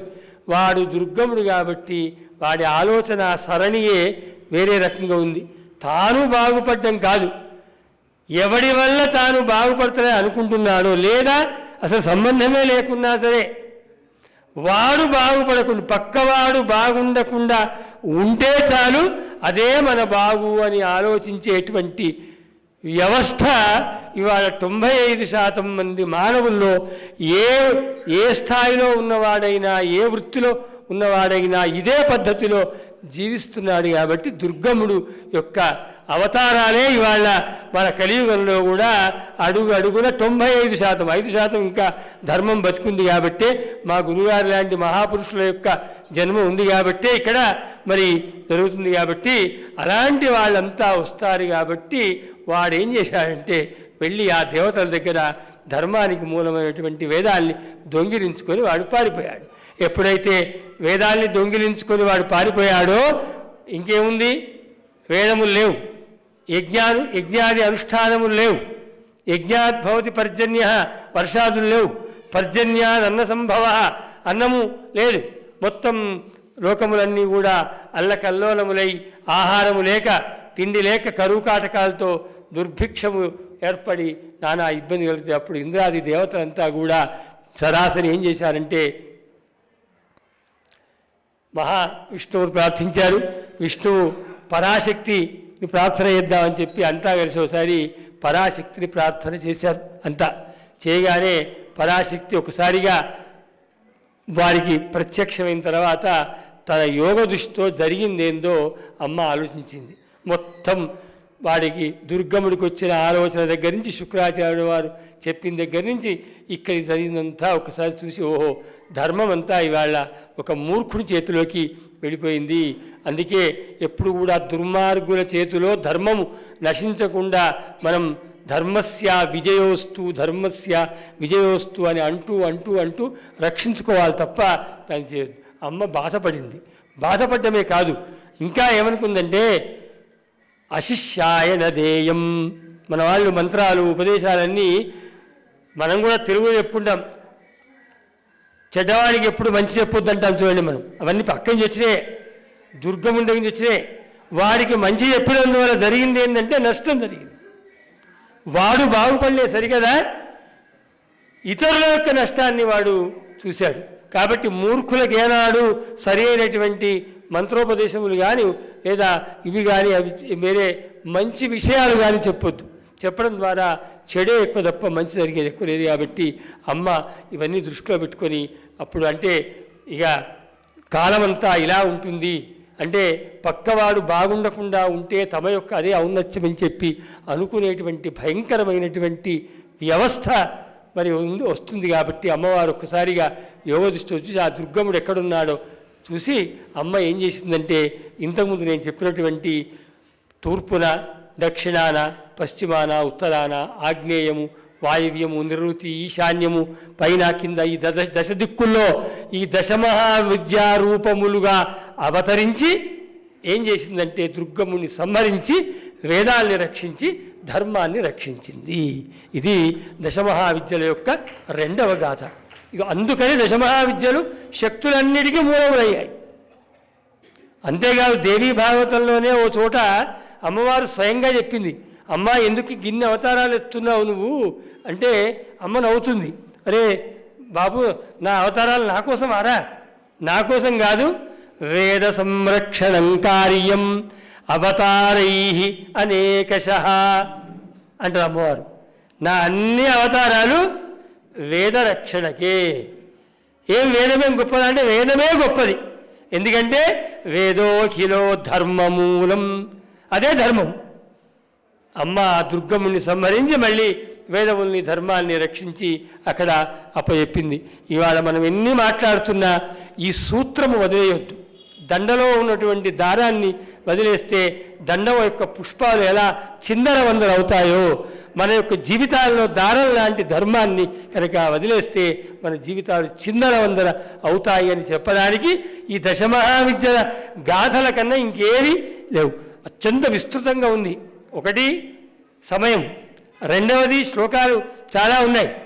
ఎంత అద్భుతమైనటువంటి గాథ అంటే అన్ని చోట్ల, అటు ఉమా సంహితలోను, ఇటు దేవీ భాగవతము, శ్రీమద్ భాగవతంలోనూ ఉన్నాయి. కానీ ఇది ఇంత సరిపోతుంది మనకి. ఈ రకంగా దశమహావిద్యల యొక్క అవతారం ధర్మరక్షణ జరుగుతుంది. కాబట్టి మరి ఆ దశమహావిద్యల్లో ఒకరు బగళా. ఆ బగళా గురించి చెప్పేసుకుంటే ఏమిటో తెలిసిపోతుంది. నాకు ఇచ్చిన గంటన్నర అయితే మాత్రం ఒకసారి ఇట్లా బెల్లు కొట్టు. ఏమీ లేదు. కానీ అమ్మ గురించి మాట్లాడుతున్నప్పుడు అయితే ఈ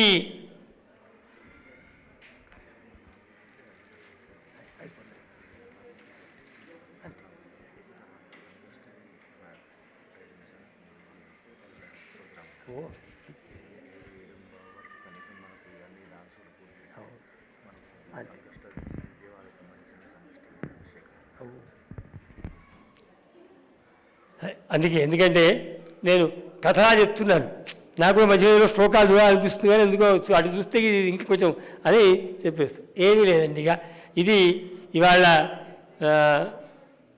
బగళాముఖి అమ్మవారి గురు. అందులో ఆ దశమహావిద్యలో ఆ అమ్మ ఒకరు. చాలా అంటే మన జీవితాలకు చాలా దగ్గరగా ఉన్నటువంటి శక్తితత్వమే అమ్మది. ఒక పక్క సావిద్యాయా విముక్తయే అనేటువంటిది ఉన్నప్పటికీ సాక్షాత్తుగా మానవులకు ఆ శక్తి యొక్క అవసరం అడుగడుగునా ఉంది. అందుకే మరి జగద్గురు శ్రీ శ్రీ శ్రీ భారతీతీర్థ మహాస్వామి వారి దగ్గరికి నేను మొట్టమొదటి రోజు వెళ్ళినప్పుడు అసలు వారి దర్శనమే కష్టము అనుకున్నప్పుడు మా దర్శనం వెంకన్న గారు కూడా నాతో పాటు ఉన్నాడు. ఈ క్షేత్ర స్థాపనకు ముందు అనేక రకాల సందేహాలు, అనేక రకాల అనుమానాలు, ఈ లోకంలో బగలాము గురించి చేస్తున్నటువంటి అనవసరమైన ప్రచారాలు ఇన్ని పెట్టుకొని నేను గత 26 ఏళ్ల నుంచి అమ్మవారి యొక్క అనుష్ఠానాన్ని చేస్తున్నాను. నేను తూర్పుగోదావరి జిల్లా విద్యాశాఖాధికారిగా వెళ్ళాను. ఇక్కడి నుంచి డిఓగా 98లో. డిఓ అంటే జిల్లాకి విద్యాశాఖాధికారి. వెళ్తున్నప్పుడు చాలామంది నన్ను ఒకసారి ఇలా పట్టుకున్నారు. ఎందుకు పట్టుకున్నారంటే, నువ్వు అటు వెళ్తున్నావు ఇక్కడి నుంచి అప్పుడు ఇక్కడ ఉద్యమం నడుస్తుంది, అందరం మంచి వాళ్ళని కానీ ఇక్కడ ఉద్యమం 98లో కొంచెం, నువ్వు అటు వెళ్తున్నావు ఎలా మరి అని అలా పట్టుకున్నప్పుడు, ఎందుకో అవును కదా, ఆ కంబైన్ స్టేట్లో అతిపెద్ద జిల్లా అది, 59 మండలాలు 9 మున్సిపాలిటీలు, దానికి అధికారిగా వెళ్తున్నా అంటే ఏందబ్బా ఇదనుకున్నాను. మా అన్నయ్య గారు బ్రహ్మశ్రీ బ్రహ్మలీల భార్గవ రామశర్మ గారు, మా అన్నయ్య గారు, ఒకసారి ఎందుకు సాయంత్రం వారి దగ్గర వెళ్ళినప్పుడు వారు ఏమన్నారంటే, అరే ఎందుకురా అంత పెద్ద పోస్టు, అంత పెద్ద జిల్లాకి, మన ఊరు కాదు, మన ప్రాంతం కాదు, వెళ్తున్నావు నువ్వు అన్నాడు. అప్పటికే మా నాన్నగారు బ్రహ్మశ్రీ శాస్త్ర విశ్వనాథ శాస్త్రి గారు మాకు పూర్ణదీక్ష ఇచ్చున్నారు. అమ్మ అనుష్ఠానంలో ఉన్నాం. సరేనా మరి తప్పనిసరి పరిస్థితి, నిన్ను వెళ్ళమన్నారు, డిఓగా వెళ్తున్నావు కదా, ఎందుకైనా మంచిది మరి స్తంభన విద్య అనుష్ఠానం చేయరా అని అన్నారు. ఈ స్తంభన విద్య అంటే ఏమిటో అప్పుడు మొట్టమొదట. సరే ఇంటికి వచ్చి నేను తోచింది చూశాను, మళ్ళీ వెళ్ళాను, మళ్ళీ చర్చ చేశాను. చేసినప్పుడు అనిపించింది, ఏమిటి ఎందుకని నన్ను ఎందుకు ఇలా పట్టుకొని అంటున్నారంటే, అక్కడ నీకు కష్టమేమో, నువ్వు చేయలేవేమో, వెళ్ళకుండా ఉంటే మంచిదేమో అని ఆపుతున్నారు అనిపించింది నాకు. అప్పటికే చేస్తున్నటువంటి పూర్ణదీక్ష అనుష్ఠానం ఉంది కాబట్టి, పూర్ణదీక్ష కూడా నా అదృష్టం, పూర్వజన్మ సుకృతమో ఏమిటో తెలియదు కానీ, శృంగేరిలో నేను మన చంద్రశేఖర భారతీ స్వామి వారు ఏ ఇంట్లో అయితే నివాసం ఉన్నారో నా అధ్యయనం ఆ ఇంట్లో జరిగింది, వారున్న ఇంట్లో. అంతేకాదు ఆ ఇంటి ముందు వారు ఒక బిల్వ వృక్షం పెట్టారు, పెద్దగా ఉండేది. దాని కింద మరి వారే వేసుకున్నారో ఇంకెవరో వేశారో తెలియదు కానీ ఒక ఆసనం అంటే 2 రౌతులు వేసి పెట్టారు. రోజు నా పూర్ణదీక్ష అనుష్ఠానం ఆ చెట్టు కింద అయ్యేది. మరి ఆ మహాత్మ్యమో ఏ అనుగ్రహమో, ఇటువంటి వేదపురుషులైనటువంటి గురుగారి అనుగ్రహమో తెలియదు కానీ, ఒక్కసారిగా బుద్ధిలో ఆ స్తంభన దేవత ఆమెనే బగలా స్ఫురించి అయితే అయిందిలే అని చెప్పి ఆ ఈస్ట్ గోదావరికి వెళ్ళిన సందర్భంలో మాఘ పంచమిన, మన శ్రీ పంచమి రోజున అమ్మ యొక్క అనుష్ఠానాన్ని ఆరంభం చేశాను. అయితే గురుగారి దగ్గరికి వెళ్ళగానే మేము వెంకన్న గారు మేము ఏమనుకున్నామంటే, త్వరలో 15 నిమిషాలు మొత్తం ముగిచేస్తాను. అయితే అనుకున్నాము, సరే అనుమతి ఉంటుందో ఉండదో పెద్ద గురుగారిది, వారి దగ్గర అనుబంధం, సరే వెళ్దాం అనుకుంటే ఎంత ఆశ్చర్యం అంటే, అఘటిత ఘటన పటీయసి మాయా అని అమ్మకు చెప్తారు. మరి ఆ అమ్మాయి ఏం చెప్పిందో గురుగారికి, ఎక్కడో మందిరంలో వారి ఆ గురుపీఠంలో ఉన్నవారు నడుచుకుంటూ అటు బయటికి వచ్చి అక్కడ మిగతా గురు దర్శనం చేసుకొని మేము రోడ్డు మీద నిలబడితే మా దగ్గరికి నడుచుకుంటూ భారతీ తీర్థ మహాస్వామి వచ్చి నా చేతిలోంచి యంత్రం తీసుకొని, అందరికీ ఆశ్చర్యమే, అది పట్టుకొని చేతికిచ్చి శుభం భూయాత్ అని చెప్పి ఇవ్వడం జరిగింది. అంతకన్నా యొక్క బలం లేదు కాబట్టి ఇవాళ చేయగలిగాం. ఏమిటి ఆ బగల అంటే, మనకు సన్నిహితమైంది. ఆ రోజున నేను ఆ ఈస్ట్ గోదావరి నుంచి మొదలు పెట్టుకొని పదవీ విరమణ చేసే వరకు నా ఉద్యోగంలో ఎక్కడైనా నా కింది వాళ్ళకి పై వాళ్ళకి గురువుగానే జీవించాను. దానికి కారణం ఆ అమ్మ తప్ప మరొకటి కాదు. ఆమె అన్నీ నేను ధార్మికంగా జీవిస్తాను కాబట్టి ధర్మం వ్యతిరేకమైన అన్నిటినీ స్తంభింపజేసి నా మార్గాన్ని సుగమం చేసినటువంటి మహాశక్తి ఆవిడ. ఆ రకంగా స్థాపించిన తర్వాత అది జరుగుతుంది క్షేత్రం. ఇప్పుడు మేమందరం అధ్యయనం చేసినటువంటి శివంపేట ఆ వేద విద్యాపీఠం అక్కడే, అదే వేదభూమిలో ఇవాళ అమ్మవారు మరి కొలువైంది, అక్కడ ఎందరినో అనుగ్రహిస్తుంది. ఏమిటి బగళ అంటే, ఆ ఏడవ విద్య బగళ అర్థం ఏమిటి అంటే, వలగము అనే శబ్దంలో నుంచి బగళ అనేటువంటి శబ్దం ఉత్పన్నమైంది. వలగము అంటే ఏమిటంటే, మానవ అభివృద్ధికి శత్రువులు చేసే ఆటంకముల పేరు వలగము అని మనం డిక్షనరీ చూస్తే, సంస్కృత్ తెలుగు డిక్షనరీ చూస్తే కనుక మీకు ఉంటుంది. వలగములు అంటే ఏమిటంటే, మానవుని యొక్క అభివృద్ధికి ఆటంకములు చే శత్రు ప్రయత్నముల పేరు అని ఉంటుంది. ఇక్కడ అనేక రకాల సందేహాలు. శత్రువు అందరికీ ఉంటారా? శత్రు ప్రయత్నముల పేరు వలగముల. అయితే చెప్తాను నేను. ఈ వలగములను నశింపజేసేది వలగాన్ హంతి. దయచేసి అందరూ ఈ వలగా శబ్దం యొక్క స్వరూపం తెలుసుకోవాలి. వలగాన్ హంతి లేదా వలగాన్ విదారయతి అంటే వలగములను చంపునది లేదా వలగములను పాతిపెట్టునది. మనిషి అభివృద్ధికి ఆటంకములు ఏ ఉంటాయో వాటిని తొలగించే శక్తి పేరు వలగహ అని. ఇది దీని ద్వారా తెలియాలని చెప్తున్నారు. ఎందుకంటే చాలా అర్థాలు చెప్పుకుంటారు. ఎవరో కొంగముఖమని ఒకరు, ఇంకే ఇలాంటివి ఏమీ కాదు. ఇది అసలు సిసలైనటువంటి జగన్మాత యొక్క తాత్పర్యం. వలగములను విదారేది కానీ కనబడకుండా చేస్తుంది. మానవాభివృద్ధికి మానవ శ్రేయస్సుకు ఆటంక రూపములైనటువంటి శత్రు ప్రయత్నములను లేకుండా చేసే శక్తి పేరు వలగహ. వలగహ అనేటువంటిది వకారానికి బకారానికి తేడా లేదు. వభయోరభేద. అందుకే మనం వైద్యనాథు బైద్యనాథు బాసర అంటాం. ఈ వలగహ అనేటువంటిది బలగహ అయింది. ఈ బలగహలో మళ్ళీ లాగా అక్షరాలు చూసారా, అవి అటు ఇటు వచ్చాయి. అవి ఎలా వచ్చాయంటే అమ్మ ఇక్కడే ఉంది. సింహము. ఇది కూడా శాస్త్రమే. దానికి సింహం అనే పేరు ఎందుకు వచ్చింది? హింసతి ఇది సింహ. హింసించున్నది కాబట్టి సింహమైంది. ఏం కావాలి? ఇది మామూలు అయితే హింసతి ఇది హింస కావాలి.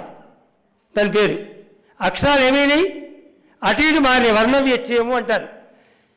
అదే న్యాయం ప్రకారం హింసతి ఇది సింహ అన్న దగ్గర ఎట్లాగైతే అవి మారాయో అలాగే ఇక్కడ కూడా ఈ బలగహ అనేటువంటి శబ్దంలో ఉన్నటువంటి గా ఇటు వచ్చి లా ఇటు వచ్చి వా బాయ్ బలగహగా అదే బగలాగా. అంటే ఇప్పుడు బగలా అంటే అర్థం ఏంటంటే ఇప్పుడు మానవుడికి ఎదురయ్యేటువంటి ఆటంకములను తొలగించేటువంటి ఒకానొక శక్తియే బగళ. అందువల్లనే నిజంగా గనక మనస్ఫూర్తిగా గనక అమ్మను స్మరిస్తే బగలేతి మహామంత్రం సర్వేషాం సర్వకామదం అంత మాట అమ్మవారే చెప్పింది. వన్ని పురాణం ఎందుకు చెప్పింది ఆ మాట అంటే ఉంది, అందులో ఈ శక్తి ఉంది కాబట్టి. ఏంది శత్రు ప్రయత్నాలు? మా లక్ష్మీకాంతరెడ్డి మా కాంత లక్ష్మీకాంతరెడ్డి గారే నాన్నగారు సూర్య మీ పేరు లక్ష్మీకాంతరెడ్డి గారు కదా. లక్ష్మీకాంతరెడ్డి గారికి శత్రువు ఉన్నారు. శత్రు ప్రయత్నాలు ఎందుకు ఆటంకం చేయాలి? బగల అమ్మవారి అవసరం ఏమొచ్చింది? శత్రువు అంటే దయచేసి మనతో పోట్లాడేవాడు శత్రువు అనే భ్రమ మొట్టమొదట వదిలిపెట్టండి. వాడు కాదు. పొద్దున్న లేవగానే మన భుజం మీద చేసి మన ఇంటికి వచ్చి మన భార్య ఇచ్చిన కాఫీ తాగి మన ముందు మంచి మాటలు మాట్లాడి లోపల మాత్రం మనం ఎందుకు మంచిగా ఎందుకున్నాము అనుకునేవాడు అసలు శిశులైన శత్రువు. వాడికన్నా ఇంకో దుర్మార్గపు శత్రువు ఇంకోడు ఉన్నాడు. వాడు అసలు శత్రువు. వాడే ఇవాళ మన అసలు ఇన్ని ఈ కష్టాలకు మూల కారణం ఆ శత్రువు. ఎవడు వాడు? దుష్ప్రారబ్ధము. మా తమ్ముడు అన్నాడు, అన్న అమ్మ కథ ఉంది, అమ్మ కథలో ధర్మానికి ఏముంది? ఇంతకన్నా ఏమక్కర్లేదు. ఆస్తికులు అని మాట్లాడతాం మనం. వాడు ఆస్తికుడు, వాడు నాస్తికుడు. అసలు ఆస్తికుడు అనేది దేవుని ఉద్దేశించి కాదు వచ్చింది, ధర్మాన్ని ఉద్దేశించి వచ్చింది. దుష్ప్రారబ్ధము. వాడు అసలు శిశులైన శత్రువు. ఇవాళ మనిషికి రోగం వచ్చినా, పెళ్లి కాకపోయినా, సంతానం కాకపోయినా, సంపద లేకపోయినా, అన్నీ ఉండి అనుభవించే యోగ్యత లేకపోయినా దానికి కారణం పూర్వజన్మ దుష్ప్రారబ్ధము. ఆ ప్రారబ్ధం అనేదే అసలు శిశులైన శత్రువు. ఆ ప్రారబ్ధ ప్రయత్నము దుష్ప్రారబ్ధ ఫలములు ఏవైతే ఉన్నాయో ఏవి లేవు చెప్పండి. ఒక్కొక్క ఇంట్లో నలుగురు ఉంటే 4 సమస్యలు ఉన్నాయి. ఆ 4 సమస్యలు పూర్వజన్మ ప్రారబ్ధములే. ఇంకేం కావాలి? ఈ వలగ శబ్దం చేత ఇది చెప్పబడ్డది. దుష్ప్రారబ్ధమనే శత్రు ప్రయత్నం ఏదైతే ఉందో ఇవాళ మనం అనుభవిస్తున్నది ఒకడికి రోగంతో, ఒకటి నొప్పుతోని, ఒకటి దారిద్ర్యంతో, ఒకడికి సంతానలేమితోని, ఒకటి వివాహలేమితోని. అందుకే ఇవాళ నా బగళాముఖి అమ్మవారి దగ్గర 18 ఏళ్ళు వివాహమై మొన్న సంతానమైన వాళ్ళు ఉన్నారు. అమెరికాలో నినాక మొన్న కళ్యాణి గారని 12 ఏళ్ళు అయిందమ్మ గాయత్రి. వారు అమ్మ అనుగ్రహంతో ఈ రోజున ఆమె గర్భవతి అయి అక్కడ ముందే చెప్తారు కాబట్టి కడుపులో పుత్ర సంతానం అని చెప్పారట. ఆ బగళా శక్తి కారణం ఏంటంటే ఇవన్నీ దుష్ప్రారబ్ధ జనితములు. ఇవన్నీ ఆ దుష్ప్రారబ్ధ ప్రయత్నములే వలగములు. ఆ వలగముల యొక్క వినాశనము చేసే శక్తియే ఈ దశమహావిద్యల్లో ఉన్నటువంటి బగళా శక్తి. బగళా బగళా బగళా అంటే ఇంకేందో కాదు, ఆమెనే. అందుకే స్వయంగా మూలమంత్రం ఉన్నది కావచ్చు, అమ్మవారు స్వయంగా బగలేతి మహామంత్రం సర్వేషాం సర్వకామదం. ఈ సర్వకామదం అంటే కోరికలు తీర్చేదంటే ఏదో కాదు, ముందు ప్రారంధము చక్కబడితే అన్ని చక్కబడతాయి, ప్రారంధము చక్కబడకుంటే ఏవి చక్కబడు. అందుకని బగళానుష్ఠానము చేసేవాడెవడైనా సరే ఈ దుష్ప్రారబ్ధముల నుండి బయటపడతాడు. మొట్టమొదట ఎప్పుడైతే దుష్ప్రారబ్ధములనేటువంటి శత్రుజనితములైనటువంటి ఫలములు ఉన్నాయో వాటిని సమూలంగా తొలగించేటువంటి మహాశక్తి కాబట్టి ఆమె బగళ. వలగాన్ హంతీతి వలగహాలో అభయోరభేద అని బలగ అయింది. అందులో లాగా అక్షరములు వర్ణవ్యత్యయమనేటువంటి హింసతీతి సింహావతు అక్షరము వారి బగళా అయింది.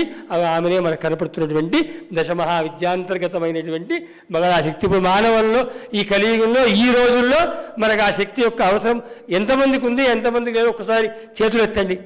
ప్రతి వాడికి ఆ బగళా యొక్క ప్రారంభం అనుభవించిన వారు ఎవరున్నా చెప్పండి. ఎవరో మహాపురుషులు తప్ప అందరూ ఏదో రూపంలో అనుభవిస్తున్నాం. కాబట్టి నేను చెప్పేది ఏంటంటే అటువంటి అందుకు కూడా దశమహావిద్యలు మరి ఈ రకమైనటువంటి అనుగ్రహ విశేషం కలిగినవి. కాబట్టి ఇది బగళ. ఈమెకు 2-3 విశేషాలు ఉన్నాయి, అవి చెప్తే ఆ బగళ అది అయిపోతుంది. ఆమె ఒకటే మాట చెప్తుంది అమ్మవారు దక్షిణామూర్తి కల్పంలో, నతస్య శత్రవః కోపి. శత్రువు అంటే మళ్ళీ విలయం తీసుకోవాలి మనం. ఇవి కాకుండా మళ్ళీ ఇంకోటి ఉంది, వేదాంత అంటే అద్వైతపరంగా చెప్పాలంటే మళ్ళీ అరిషడ్ వర్గం ఉంది. కామక్రోధ లోభ మోహ మదమాత్సర్యములు అనేటువంటి శత్రువులు కూడా సంహరించేటువంటి మహాశక్తి అని కూడా ఉంది. సరే, అవన్నీ ఇంకా విస్తృతార్థంలో చెప్పుకోవాలి. శ్రీమద్ భాగవతం 7 రోజులు చెప్పినట్టుగా ఈ భాగవతంలో ఉన్నటువంటి ఈ దశమహావిద్యల యొక్క కథ, తర్వాత బగళా కథ కూడా చెప్పుకునేంత సమయం ఉంది. అది ఇప్పటికైతే ఇలా సాగుతుంది. నేను కూడా ఇంకా, ఎందుకంటే నేను కూడా అందులో పిల్లవాడినే, నేను అక్షరం నేర్చుకుంటున్న వాడినే. కాబట్టి మరి అమ్మవారిది, ఈ అమ్మవారు ఎట్లా వచ్చింది, ఏమిటి అమ్మవారి విశేషమో చెప్తే అయిపోతుంది. అయిన తర్వాత ఇక ఒక 2 నిమిషాలు గణపతి గురించి అందరూ తెలిసే కాబట్టి చెప్పి మనం ముగిద్దాం. కృతయుగంలో ఓసారి ఒక భయంకరమైనటువంటి తుఫాను వస్తుందండి. పురా కృతయుగే నామ వాతక్షోభ ఉపస్థితే. ఒక భయంకరమైనటువంటి సైక్లోన్. అది ఎలా ఉందంటే ఇవాళ మనం అనుభవిస్తున్నటువంటి ఈ సైక్లోన్తో ఒక 10 రెట్లు 20 రెట్లు ఎక్కువ వాతక్షోభం అన్నారు దాని పేరే. వచ్చినప్పుడు దేవతలంతా సృష్టి స్థితి లయములకు బ్రహ్మ విష్ణు మహేశ్వరులు కారణం కదా, స్థితికారకుడు విష్ణువు కాబట్టి స్థితికి భంగం ఏర్పడ్డదని చెప్పి అందరూ విష్ణువు దగ్గరికి పోయి ఆ మహావిష్ణువుని ప్రార్థిస్తే విష్ణువు ఈ ఉపద్రవం నుంచి, ఈ ఉత్పన్నమైన తుఫాన్ నుంచి మరి నేను రక్షించే శక్తి నాకు లేదు, నేను తపస్సు చేస్తే పరాశక్తి యొక్క అనుగ్రహం అయితే తప్ప కుదరదని చెప్పి వారు ఆ మహావిష్ణువు తపస్సు చేద్దామని వెళుతూ ఉంటే వారికి ఒక చోట ఏం కనపడుతుంది అంటే ఒక పసుపు నీటి కందకం కనపడుతుంది. పసుపు నీటి కందకాన్ని చూడగానే ఆశ్చర్యపోతారు వారు. పాల సముద్రం ఉంది కాబట్టి పక్కనెక్కడో పాల కందకం ఉండొచ్చు, నీళ్ళ కందకాలు ఉండొచ్చు, కానీ ఈ పసుపు నీటి కందకం ఏమిటి అని వారు ఆశ్చర్యపోయి మహావిష్ణువు ఓ నిమిషం ఉంటే జగన్మాత బుద్ధిలోకి వచ్చి అరే ఇదే నువ్వు తపస్సు చేసుకునే ప్రదేశము అని చెప్తే అక్కడ కూర్చొని ఆయన కొన్ని వేల సంవత్సరములు తపస్సు ఆచరిస్తాడు మహావిష్ణువు. ఆచరిస్తే తపస్యయాచ సంతుష్ట మహాత్రిపుర సుందరి. ఆ జగన్మాత ఆ విష్ణువు యొక్క తపస్సులకు సంతుష్టురాలై మహాపీత హ్రస్యాంతే సౌరాష్ట్రే బగళాంబిక. ఆ పసుపు నీళ్లల్లో ఆ పసుపు యొక్క రూపంలోనే ఈ బగళాముఖి పరాంబికా దేవత అవతరించింది అని ఇది తంత్రశాస్త్రంలో మనకు చెప్పబడ్డది. మహావిష్ణువు దేవతలకు ఏర్పడ్డ ఉపద్రవాన్ని తొలగించడం కోసం ఆయన తపస్సు చేస్తే తపస్సుకు మెచ్చినటువంటి ఆ పరాశక్తి ఆ పసుపు కందకంలో మహాపీత హృదస్యాంతే సౌరాష్ట్రే బగళాంబిక అని ఆ పసుపు నీళ్ళల్లో అమ్మ ఆవిర్భవించింది. ఆవిర్భావమే ఎలా జరిగింది అమ్మవారిది అంటే బ్రహ్మాస్త్ర విద్య సంజాత త్రైలోక్య స్తంభిని పరా. స్తంభన బ్రహ్మాస్త్ర విద్యగా స్తంభన దేవతగా ఆవిర్భవించింది. అంటే ఏమిటి అంటే ఇంతకుముందు చెప్పా కదా, ఏ ఉపద్రవమునైనా అమ్మ స్తంభింపజేస్తుంది. అందుకే మీరు బగళాముఖి విగ్రహాన్ని చూస్తే ఓ చేత నాలుక పట్టుకొని ఉంటుంది. ఆ నాలుక పట్టుకోవడం దేనికి సింబల్ అంటే అది ఒక స్తంభనానికి. అంటే ఒక మనిషి నాలుక పట్టుకుంటే ఎలా అయితే ఆగిపోతాడో ఈ అమ్మ అనుగ్రహం పొందిన వాడి యొక్క వ్యతిరేక శక్తులు స్తంభించబడతాయి. వ్యతిరేక శక్తులు అంటే మళ్ళీ ఏదో అనుకోకండి, ఈ మధ్య కాలంలో ఏమైపోయిందంటే మీరు సోషల్ మీడియా ఓపెన్ చేసి చూస్తే ప్రమాదం చాలా ఉంది. దానికి కారణం కూడా నేను పదే పదే చెప్తున్నాను. ఇవాళ సోషల్ మీడియాలో అన్ని మంచి విషయాలు వస్తున్నాయండి. ఏదో హార్ట్కి సంబంధించిన ఆపరేషన్ గురించి వస్తుంది, వచ్చి కింద ఏం పెడతారంటే దయచేసి ఇది ఎవరు చేసుకోవద్దండి ఇది అంటే సుశిక్షిత డాక్టర్ చేయాలంటాడు. ఓ పెద్ద బిల్డింగ్ కన్స్ట్రక్షన్ కూడా ఇస్తాడు, ఇచ్చి మళ్ళీ కింద సూచనలు పెట్టి మళ్ళీ ఏం పెడతాడు, దయచేసి పొరపాటున ఇది ఎవరు ప్రయత్నాలు చేయకండి, ఇది సుశిక్షితులైన ఇంజనీర్లే చేస్తారు అని చెప్పి పెడతారు. అన్నీ పెడతారు. కానీ మన దురదృష్టమైందో కానీ ఈ వేదాలు మంత్రాలు మాత్రం ఏమి పడితే సోషల్ మీడియాలో పెడతారు. కింద ఏమి సూచనలు ఉండవు. అందరూ ఎవరిష్టం వచ్చినట్టు వాళ్ళు దాన్ని చదువుతారు. మంచో చెడో వాడికి తెలియదు, వీడికి తెలియదు. ఇన్నిటికి పెట్టినప్పుడు వీటికి పెట్టాలి సూచన, కానీ పెట్టకుండా అనేక రకాల ప్రమాదాలున్నాయి. అంతేకాదు మొన్నెక్కడో చూసా, బగళాముఖి జపం చేయించండి, హోమం చేయించండి, ఏమైతుంది కోర్టులో మీకు విజయం వస్తుంది. కోర్టులో విజయం మీకు రావడానికి అమ్మవారికి వేరే పని పాట ఏం లేదా? నువ్వు హోమం చేయగానే నీ వెంట వచ్చి కోర్టులో నీ వెనక నిలబడుతుందా? జగన్మాత ప్రతిబంధక నివృత్తి చేస్తుంది. నీ కోరిక ధార్మికమైతే ప్రతిబంధక నివృత్తి జరుగుతుంది తప్ప మరొకటి కాదు. కాబట్టి ఆ రకంగా పసుపు నీళ్ళలో పుట్టింది కాబట్టి చెడు స్తంభన చేస్తుంది ఆవిడ. ఆమెను మనం ఎల్లప్పుడూ ఆరాధిస్తాం. ఆ రకంగా పసుపు నీళ్ళల్లో పుట్టింది కాబట్టి అమ్మను పీతాంబ అని అన్నారు. పీతాంబ పీత పుష్పాజ, అమ్మవారికి పసుపు పుష్పాలు, పసుపుతో అర్చన.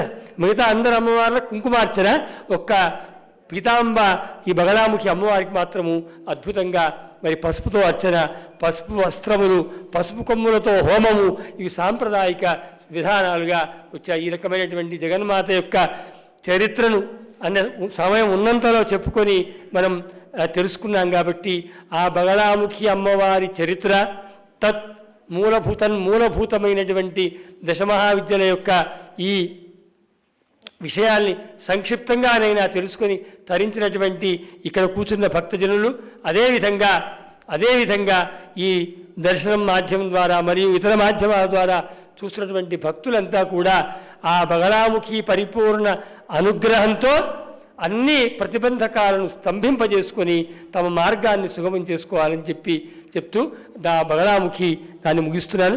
ఒక్కటే ముక్క, ఈరోజు సంకష్ట చతుర్థి. దీనికి ఇంకా గొప్పగా ఎక్కువ చెప్పాల్సిన అవసరం లేదు, ఒకే ముక్క చెప్పి, ఎందుకంటే కార్యక్రమాలు చాలా ఉన్నాయి కాబట్టి.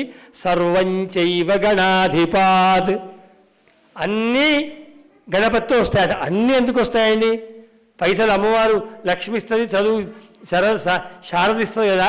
సర్వంచైవ గణాధిపాత్, ఎందుకు సర్వమేంటి, ఎందుకు ఇలా చెప్తున్నాయంటే మీరు చూడండి, అన్ని కర్మానుష్ఠానాలు, అందుకే సంక్షిప్తంగా ముగిస్తున్నాను. అన్ని కర్మానుష్ఠానాలు ఎలా ఉంటాయంటే ఫలానా అనుష్ఠానం చేస్తే ఫలానా ఫలితం వస్తుంది, ఫలానా పూజ చేస్తే ఫలానా వస్తుంది, ఫలానా చేస్తే వస్తుంది అని శాస్త్రం ఉంటుంది. అయ్యగారిని పిలిచాం, కూర్చోబెట్టాం, మొదలుపెట్టుడే ఆలస్యం. ఏం చేస్తున్న పట్టుకోట నిర్విఘ్నతార్థం శ్రీ మహాగణపతి పూజాం కరిష్యే అంటే ఇప్పుడు అసలు దేవతకు శక్తి లేనట్ట తన పూజ దుర్గా అమ్మవారి పూజ చేస్తున్నామమ్మ.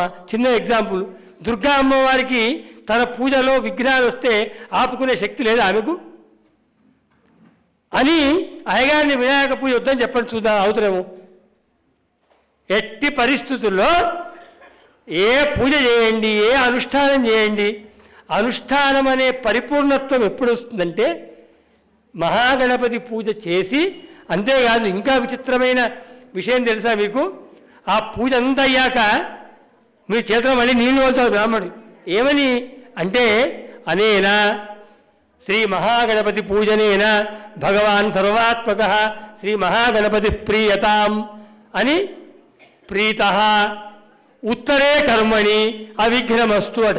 అంటే ఈయన అనుగ్రహం ఉంటే తప్ప మిగతా కర్మాచరణ ముందుకు నిర్విఘ్నంగా వెళ్ళదు. కాబట్టి సర్వం చైవ గణాధిపాతని ఉంది. అంతేకాకుండా శ్రావణ మాసంలో వచ్చేటువంటి బహుళ చతుర్థి రోజున సాయంత్రం వరకు ఉండి చంద్రోదయం అయిన తర్వాత చంద్రదర్శనం చేసుకుని ఎవరైతే ఈ సంకష్ట వ్రతాన్ని చేస్తారో, మా బగలాముఖి అమ్మవారితో హరిద్రా గణపతి ఉంటాడు, పసుపు గణపతి ఉంటాడు. కాబట్టి గణపతి యొక్క ఔన్నత్యం అది. సర్వంచైవ గణాధిపాత అన్న సూత్రానికి అర్థం ఇంతే. ఏ అనుష్ఠానం చేసినా గణపతి అనుష్ఠానం కలిస్తే అనుష్ఠానం పూర్తవుతుంది, లేకుంటే ఒక చుక్క తక్కువ అవుతుంది. కాబట్టి అటువంటి మహాగణపతికి పర్వదినమైనటువంటి సంకష్ట గణపతి వ్రతం రోజు సంకష్ట హర మహాగణపతి సంకష్ట గణపతి యొక్క ఉపవాసం చేసి వ్రతమాచరిస్తున్న అందరూ కూడా ఆ గణపతి యొక్క అనుగ్రహాన్ని పొందాలని, అన్ని సంకష్టహర గణపతి యొక్క అనుగ్రహంతో అన్ని విఘ్నాలు తొలగించుకోవాలని చెప్పి ప్రార్థిస్తూ హర హర మహాదేవ హర.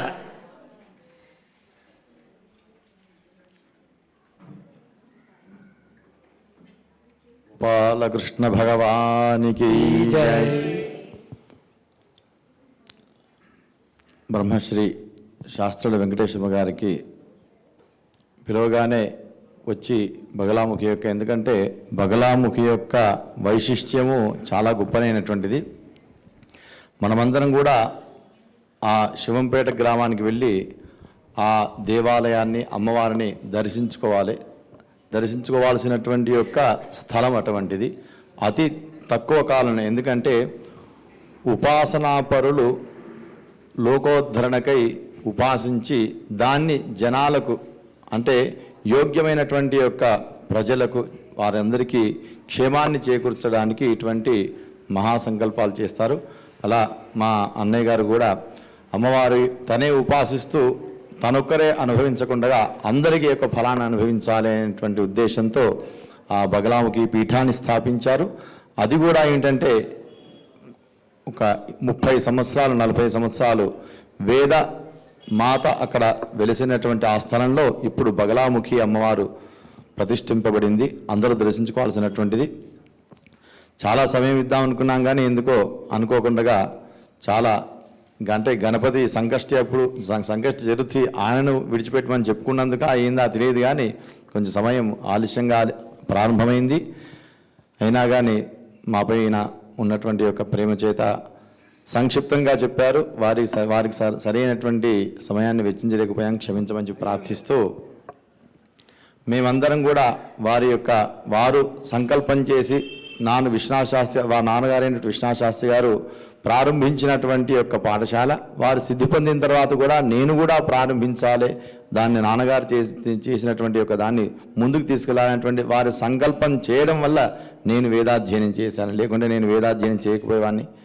ఆ భిక్ష పెట్టినందుకు వారి కుటుంబానికి నేను ఎప్పుడు ఎల్లవేళలా కృతజ్ఞునిగా ఉంటాను.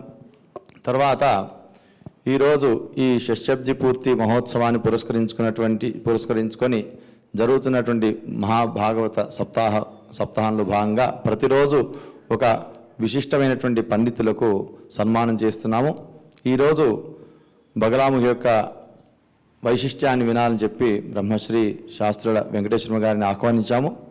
మా యొక్క ఆహ్వానాన్ని మన్నించి వచ్చి మనల్ని అనుగ్రహించినందుకు వారికి ధన్యవాదాలు తెలుపుతూ వారికి సత్కారం చేసుకుంటాం ఒక నిమిషంలో. అలాగే కృష్ణునికి ఏంటంటే కృష్ణునికి నాట్యం అంటే గోపికలంటే మహా ఇష్టము. కాబట్టి ఆ కార్యక్రమాన్ని కూడా ఈరోజు పెట్టుకున్నాము. దయచేసి గుడికి ఎప్పుడు వచ్చే భక్తులు ఇది గమనించి ఒక అరగంట 7:30 వరకు మనము ఈ సంకట చతుర్థి యొక్క కార్యక్రమాన్ని ప్రారంభించుకుందాం. ఆలోపుగా 2 నిమిషాల్లో ఈ కార్యక్రమం ముగించి ఆ నాట్య కార్యక్రమాన్ని కూడా తిలకించిన తర్వాత మనము సంకటహర చతుర్థి యొక్క పూజను జరుపుకుందాము.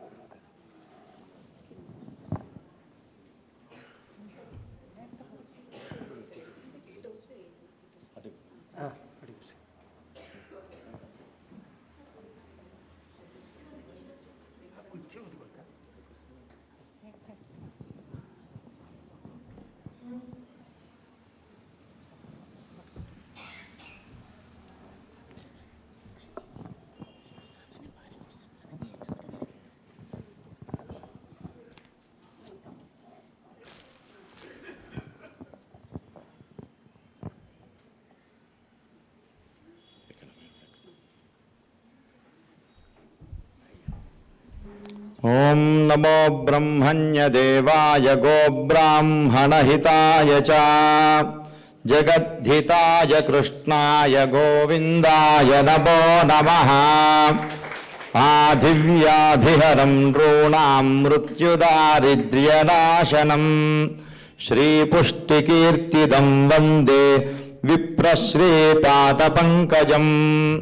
విప్రోఘదర్శనాత్ సద్యః క్షీయంతే పాపరాశయః. వందనాన్ మంగళావాప్తిరర్చనాదచ్యుతం పదం. లౌకికమైనటువంటి యొక్క స్థాయిలో కూడా మా అన్నయ్య గారు డైరెక్టర్గా ఉభయ రాష్ట్రాలకు ఈ తెలుగు ఎడ్యుకేషన్ డైరెక్టర్గా రిటైర్ అయ్యి వారు ఎన్నో సేవలు కూడా అందిస్తున్నారు. వారు అన్నయ్య మీరు ఒక్కసారి. నా పేరు శాస్త్ర వెంకటేశ్వర శర్మ. నేను మొట్టమొదట వేదాధ్యయనం చేసిన తర్వాత శృంగేరిలో శాస్త్రాధ్యయనం, ఆ తర్వాత వచ్చి సంస్కృత పండితుడిగా పనిచేస్తూ ఈ 91లో అప్పటి ఆంధ్రప్రదేశ్ పబ్లిక్ సర్వీస్ కమిషన్లో గ్రూప్ 1 క్యాడర్ ఆఫీసర్గా నేను డిప్యూటీ ఎడ్యుకేషన్ ఆఫీసర్గా అంటే అసిస్టెంట్ డైరెక్టర్ ఎడ్యుకేషన్ డిపార్ట్మెంట్గా జాయిన్ అయ్యాను. ఆ తర్వాత ఈస్ట్ గోదావరి జిల్లా విద్యాశాఖాధికారిగా, ఇంతకుముందు చెప్పాను కదా, విద్యాశాఖాధికారిగా, తర్వాత కడప జోన్కి అంటే కడప, అనంతపురం, కర్నూలు, చిత్తూరు ఆ మొత్తం హెడ్ 4 జిల్లాలకు హెడ్గా రీజనల్ జాయింట్ డైరెక్టర్గా అక్కడ పనిచేశాను రాజశేఖర రెడ్డి గారి సమయంలో. ఆ తర్వాత ఈ గుంటూరు జోన్కి, గుంటూరు అంటే గుంటూరు, ప్రకాశం, నెల్లూరు ఆ 3 జిల్లాలు కలిపి రీజనల్ జాయింట్ డైరెక్టర్గా పనిచేశాను.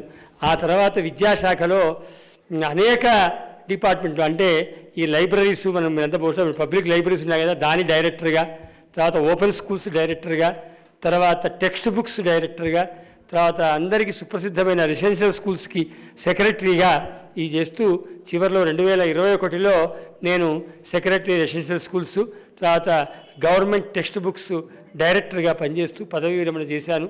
గవర్నమెంట్ నాకు 3 ఏళ్ళు ఎక్స్టెన్షన్ ఇచ్చింది, కానీ అమ్మవారి సేవ చేద్దామనేటువంటి ఉద్దేశంతో దాన్ని వారి కోరికను, ప్రభుత్వం యొక్క కోరికను కాదని నేను ఈ అమ్మ సేవలో ఉంటున్నాను. జగదంబాయి నమః. ధన్యవాదాలండి.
శ్రీమతి గీతా గణేశన్ గారు మన హరిహర క్షేత్రంలో ఎన్నో కార్యక్రమాలు వారి శిష్యగణం ద్వారా మనకు దర్శింపచేశారు. ఈరోజు ఈ కార్యక్రమంలో వారు వచ్చి ఆ కృష్ణ పరమాత్మ యొక్క రూపాన్ని ఈరోజు మనకు విద్యార్థినుల ద్వారా మనకు దర్శింపజేస్తున్నారు. వారికి చిరు సన్మానంగా ఈరోజు వారి శిష్యురాలైనటువంటి శ్రీమతి పారిజాత గారు, తర్వాత వీరి పారిజాత గారి కూతురు కిన్నెర కూడా వారి శిష్యురాలే.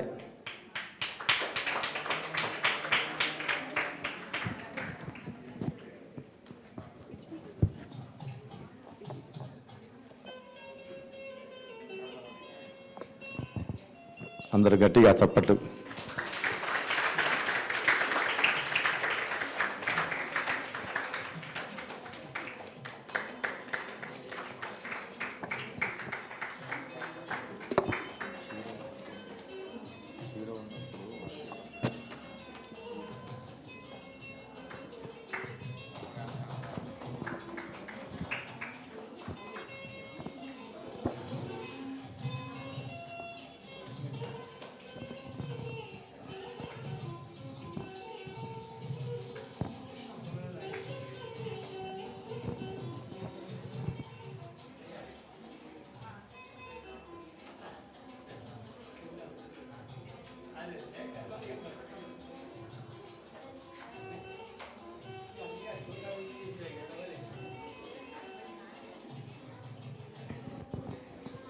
గీతా గణేశన్ గారి యొక్క పితృదేవులు వారిని కూడా దంపతులు సన్మానిస్తున్నారు.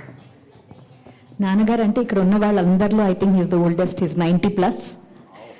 ఇప్పుడు కూడా వస్తూ సంధ్యావనం చేసి ఆ తర్వాత వస్తానని చెప్పి సంధ్యావనం చేసి మరీ వచ్చారు. అంటే ఆ ఏజ్లో అది చాలామంది మనలో చాలామంది ఇది నేర్చుకోవాల్సిన విషయం. ఆ నియమం, ఆ ఒక డిసిప్లిన్ వాళ్ళు పాటిస్తున్నారు కాబట్టి ఇప్పటికీ వాళ్ళు అది చేస్తున్నారు. I feel very fortunate that we are able to serve him to the state. Thank you so much. ధన్యవాదాలండి.